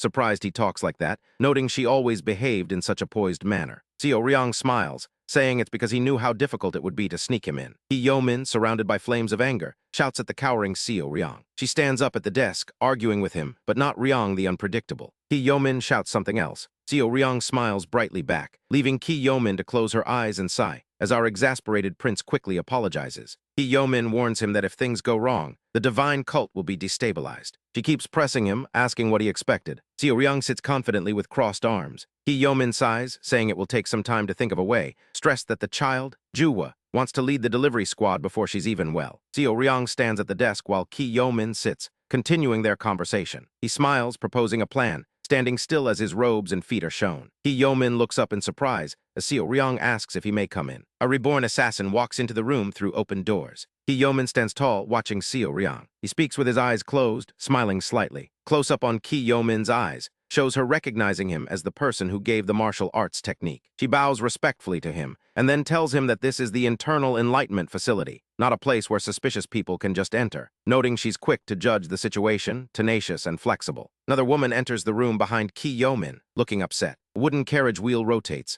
as our third young master, wearing a straw hat, finally gets to breathe the air outside after what feels like a decade. A group of armored soldiers on horseback escorts the carriage through a mountainous canyon path. Seo Ryong sits cross-legged inside, happy that their destination near Jiangxi isn't bad. He eyes a remote wooden shack nestled at a cliffside. A freedom-seeking schemer looks forward with a determined smile under his straw hat, confident he can get there in 3 days without rest with his current abilities. Yeomin, sitting opposite him, speaks about his destination and back. Seo Ryong turns his head to listen as they sit inside the carriage mid-conversation. Yeomin looks calmly at him. Seo Ryong looks surprised, mouth slightly open. He gestures toward her. Then his eye shows his reaction to a familiar, heavy, but honest energy, wondering if it can't be. The caravan arrives at the gates of a stone fortress complex, and a voice announces, "I'm the third leader, Ma Donple." Seo Ryong looks visibly shocked and wide-eyed in a close-up, asking if it's the third leader, third squad of the Guardian Court. Ma Donple points his finger forward decisively, as Seo Ryong, panicked, wonders why the delivery squad, already skilled, needs an escort. Yeomin looks at our exasperated prince, about to blurt out his title. Seo Ryong quickly takes Yeomin's hand, silencing her, as she bows her head, almost saying "Th third young." Ma Donple turns his head as our third young master shouts, "Hey Donple, here over here." Ma Donple looks up at the carriage, telling Seo Ryong to stop talking out loud and use the distant whispering technique. Seo Ryong lifts his straw hat, nervous, asking why the Guardian Court is escorting them, and why the delivery squad needs an escort at all. Ma Donple, looking tired, explains that the atmosphere isn't right with the Mara festival just around the corner, so they were tasked with the escort. Seo Ryong asks if he's on a secret mission, and Ma Donple somewhat agrees. A reborn assassin, now sitting on the carriage roof, tells Ma Donple he can't tell anyone he's there, but Ma Donple hesitates. Seo Ryong looks worried, with Yeomin sleeping in the background, realizing that the person he's closest to in the cult is now his escort. A wide shot of the caravan on a steep mountain path emphasizes his worry. How will he ever run away now? Man in purple robes is absolutely boiling over, ranting about how infuriating the southern savage beast palace is, pointing furiously at the ground, his face a mask of stern anger. He calls them nothing but wild animals, just beasts as wolves tear at a fresh kill, their red eyes gleaming. He looks down with a serious expression, his eyes intense with disgust. Back with our straw-hatted schemer, Ryong is watching Yeomin scramble in surprise, her ponytail flying as she looks up, making sure his companion remembers that even with all her power and chi circulation, she still needs to rest like a human. A reborn assassin crosses his arms, emphasizing his point. Yeomin is surprised and delighted by a small gift box, filled with rice balls and a slice of meat. Their quiet meal is interrupted when a mischievous fox-like creature hangs down from the table, startling Yeomin so much she cries out, "That scared me!" The creature jumps around our chi-starved prince, who watches it eat its fill, chewing on a piece of meat with gusto. Yeomin still looks a bit startled, clutching her rice ball. Soon after, Donple, a blonde-haired man, approaches our reborn assassin with a serious bow, surprising Ryong as he adjusts his straw hat. Two stand on a wooded path, as Donple hands over a folded piece of paper, which our straw-hatted schemer reads with intense focus, demanding, "DONGPIL, is this true?" Meanwhile, an older man with a long white beard, possibly the first elder, sips tea, as a man with a mustache observes that times have been difficult, and there is more to life than comfort. They sit at a table with tea and snacks, the elder setting his cup down. Elsewhere, a man in white robes stands with his back to the viewer, offering a bowing man a suitable position in the alliance, acknowledging his sect management experience. Back to Ryong, whose long white hair and beard are visible as his eyes glow red with fury, yelling, "JUNGILRYONG." Our reborn assassin's intense eyes burn under his straw hat, as he faces another man in a forest clearing, shouting, "THAT damned bastard is nearby." Meanwhile, the elder, a figure of stern resolve, stands with another man in a misty outdoor area, calmly stating, "Don't worry, I don't care about what the public thinks." His white beard frames his intense gaze, eyes full of conviction, before he walks away from a man in a black cloak. Cloaked man watches him go, as the elder moves with blinding speed, leaving a motion blur, his eyes glowing white as he declares this will be in the last moments of MY life, his hand gripping a white piece of fabric with intense pressure. Elsewhere, a furious red-haired woman with an eye patch stomps through a courtyard, holding a white cloth bag, approaching a person holding a broom, yelling at the nervous figure, her frustration clear on her face as she looks around. Back in the forest, near a sword hilt and a wooden cart, Our straw-hatted schemer looks down contemplatively. He tries to calm himself down, reminding himself that Jung Il-ryong's proximity should not matter. He clenches his fist, reaffirming his original goal, escape and freedom. He plans to visit his safe houses across the Central Plains, recover his martial arts, earn money, and then leave the country. But a hesitant thought escapes him, and our chi-starved prince starts trembling, his internal conflict evident as Ki Yo-min watches, concerned until the small fox creature, sensing his distress, playfully jumps onto his face, breaking the tension as Ki Yo-min reacts with shock. Suddenly, a chaotic retreat is underway, as men with topknots frantically speak near carts, one gesturing with annoyance. People in dark uniforms run quickly across the desolate landscape, one man supporting his injured companion, both breathing heavily, and another looks exasperated. The chaos forces our straw-hatted schemer to jump through a wooden doorframe with a startled expression, hearing someone yell that they are in the midst of retreating. After the chaos, a building burns in flames and thick smoke, treasure chests lie open and plundered, and the ruthless goatee man looks contemplative for a moment, surrounded by his men in purple robes among the wreckage. He speaks to a bowing subordinate, then grows annoyed, speaking intensely, glancing over his shoulder. As a bloody hand twitches on the ground, a subordinate shouts, "Yes, SIR." He looks down at a wounded comrade, then speaks down with a harsh expression. His boot moves forward, and he shouts,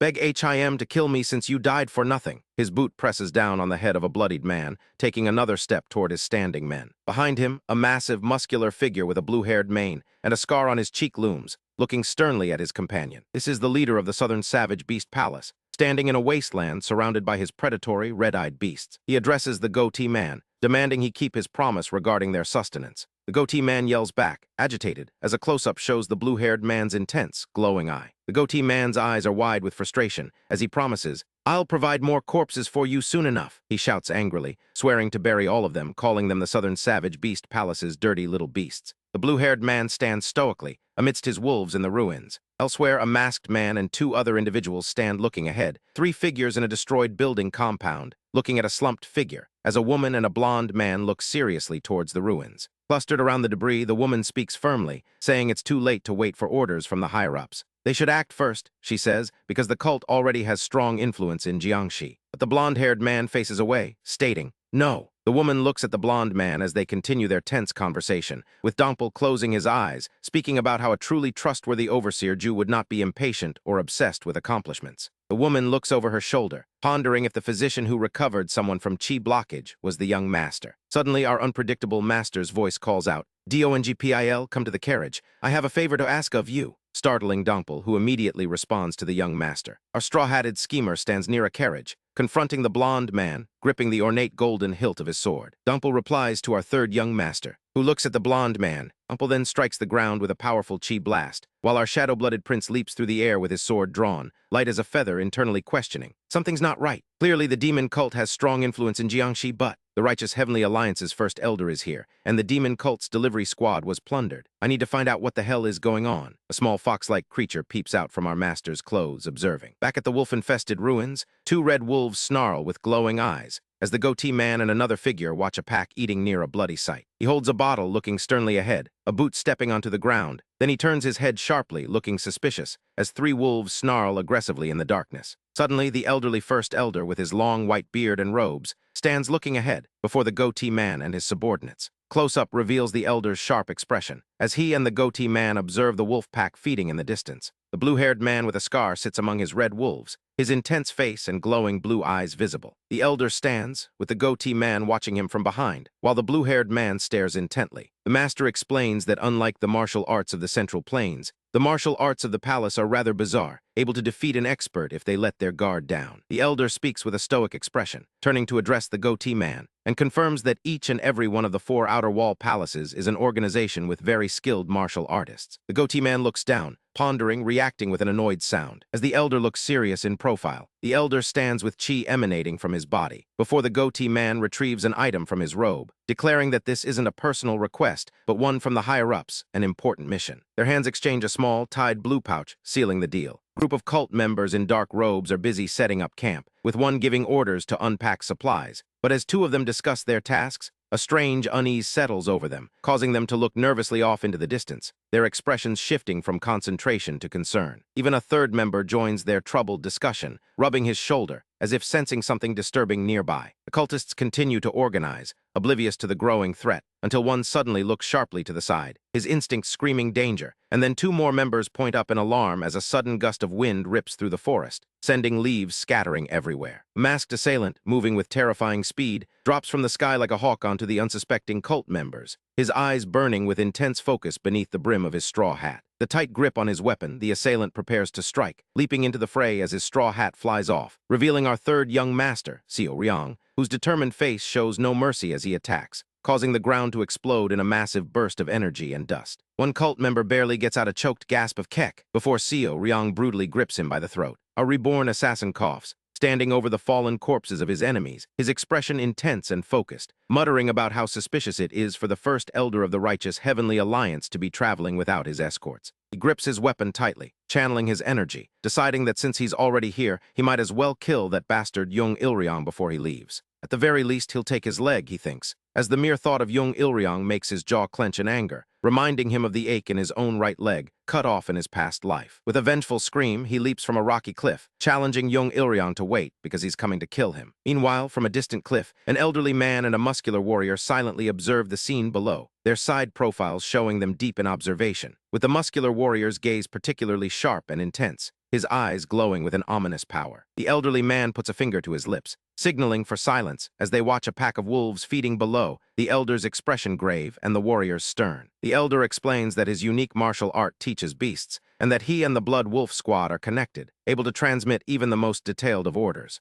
He thinks deeply about how using these wolves to his advantage could allow him to take the position of the leader of the righteous Heavenly Alliance. It seems the Blood Wolf Squad leader smelled members of the demon cult, he muses. The muscular warrior asks if they've tasted demon cult blood before, as several wolves howl from a rocky area. The elder's eye narrows. He knew they would be out and about because of the upcoming Mara festival, standing above the pack of wolves, stroking his beard contemplatively. The muscular warrior, radiating determination, declares that it will all be over before sunset, standing ready for battle. Meanwhile, our third young master and his companions leap across rocky terrain, moving fast and landing in a crouching martial stance, facing a group of armed figures. Our golden-haired hero looks concerned, as the muscular warrior, now surrounded by glowing-eyed wolves, stands on the cliff above. Seo Ryong shouts, wondering if these are the same creatures who attacked the delivery squad earlier. A pack of large, vicious, red-eyed wolves snarls and rushes forward, and Seo Ryong immediately shouts for his companions to spread out, drawing his sword to fight. His female peer in green robes quickly gathers energy in her palms, as a massive wolf leaps forward with bared fangs. Seo Ryong is clearly struggling, letting out a frustrated gasp as he fights off one of the giant beasts, cursing the situation. He slashes his sword at a wolf midair, exclaiming about wolves bigger than cows, and wondering where such monsters came from. Shit, he yells, as he struggles against their steel-like hides, realizing that while he can slice through boulders with his inner energy, he can only scratch these beasts, and they're moving too fast to imbue his sword with chi. He dodges a lunging wolf, recognizing that purely attacking won't work, wincing through the intense combat. His female peer unleashes a surge of blue energy at the wolves, hitting one of them. As she and Seo Ryong coordinate their next move, she shouts a command while our intense third young master looks on. Despite their efforts, the wolves begin to surround and overwhelm their group, but she remains intensely focused, and Seo Ryong maintains a strained, determined expression. Their legs move rapidly across the dusty ground, as several fighters prepare their swords, maneuvering into a tight group. Seo Ryong grips his sword, explaining their new strategy. They'll spin around endlessly at high speed to make the wolves dizzy, stopping them from getting anywhere near the group. The white-haired elder and dark-armored warrior watch from their cliff perch, observing the unfolding battle, as Seo Ryong swings his sword, slashing through a wolf in a bloody motion. The battle rages as warriors struggle against the supernatural wolves, and Ki Yo-min, our quick-witted peer, unleashes a swirling energy technique, sending a powerful blast at the attackers. But she quickly realizes in shock that it's impossible. The wolves are predicting her every move. A warrior deflects an attack with his sword, his face strained, panting in exhaustion. Another warrior strikes the ground, creating a shockwave to fend off the beasts, while a comrade yells for the third leader. Ki Yo-min looks on, marveling at the power of a sword aura, but quickly adds that it's dangerous, as her tired comrade looks utterly spent. He kneels, panting, cursing that the technique consumed so much of his inner energy, his demonic energy rough and breathing unstable. Worried warriors look around, realizing they're overwhelmed and defending themselves won't cut it. One shouts that they need to retreat, but an aerial view shows them completely surrounded by the large pack of wolves. From a distance, the white-haired elder and the scarred brute observe the chaos, the elder watching intently. As a warrior struggles in close quarters with a wolf, the older warrior's intense, focused eyes narrow. He swings his blade downward at a large wolf, his face showing a pained, intense glare, beads of sweat forming. Suddenly, the muscular warrior, radiating a glowing energy aura,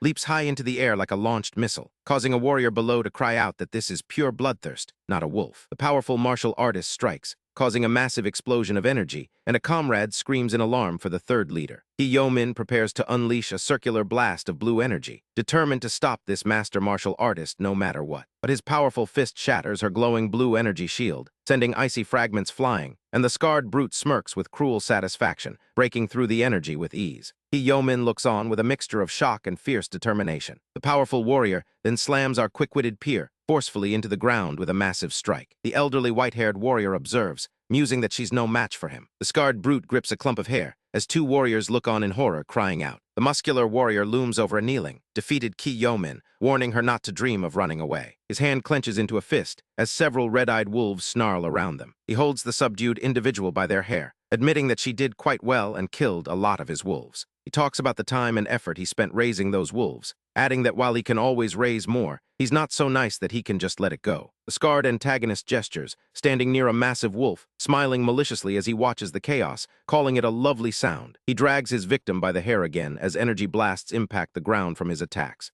Looming over his opponent, his eyes glow as he wonders if this bastard still had strength left for such a technique. He slams his hand into the ground, as a defeated warrior gasps for air, realizing that the antagonist's destructive power is enough to overpower first-rate martial arts with just external arts, warning that they'll all die if they don't get away. Dust and debris fly into the air from a powerful impact, as the antagonist drives his victim into a wall with brute force, creating a massive surge of energy. Witnesses look on in horror and alarm, as a defeated, bloodied Seo Ryong lies unconscious on the ground after the brutal attack. The scarred antagonist stands towering over our unconscious chi-starved prince. Yo-min lunges forward with a determined, fierce expression, shouting in defiance. The scarred antagonist raises a hand, emitting glowing blue energy, as a pack of glowing-eyed wolves snarls, and even a tiger, wolves, and a bear with glowing eyes stand on a rocky cliff, ready to attack. Our determined Yo-min is surrounded by many warriors, with wolves circling the perimeter, as the white-bearded man observes, finding the scene interesting. He stands alone on a high cliff edge, musing that while it's not something he likes,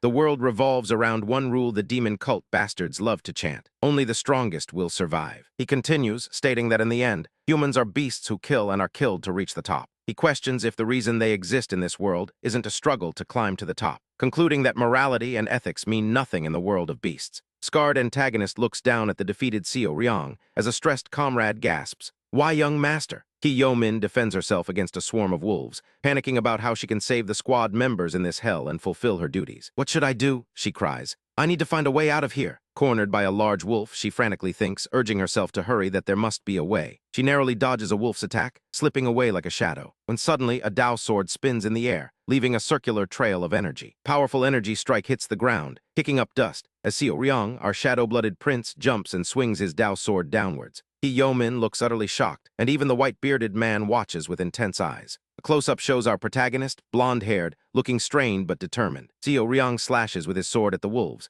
complaining about the sheer number of beasts and what a hassle they are. His blade cuts through the air, slicing through several wolves in a single, devastating stroke. Powerful impact hits the rocky ground, as Seo Ryong moves through the air, surrounded by dark energy, thinking it's even better if they come at him like that. He attacks a wolf, coated in red energy, and the scarred antagonist stares in utter shock, demanding to know who the hell he is. Seo Ryong lands firmly on the ground, standing confidently with his sword, surrounded by dark red energy, declaring he came to kill just one guy, but now there's a whole mountain of trash he needs to get rid of. Yo-min crouches amidst the bodies of fallen enemies, and a wounded antagonist collapses on the rocky ground, gasping in pain. The scarred antagonist's face displays shock and terror, as Seo Ryong's intense, focused gaze narrows with lethal intent. He faces a group of enemies and their wolves in the distance, with an elderly, authoritative man standing calmly, observing the battlefield. Seo Ryong, glowing with dark energy, aggressively calls out a name. "Young Il-ryong." He smiles viciously, his eyes glowing red, radiating intense murderous power, promising to make sashimi out of Il-ryong's flesh, causing the elderly man observing the battlefield, Young Il-ryong himself, to realize with terror. He knows.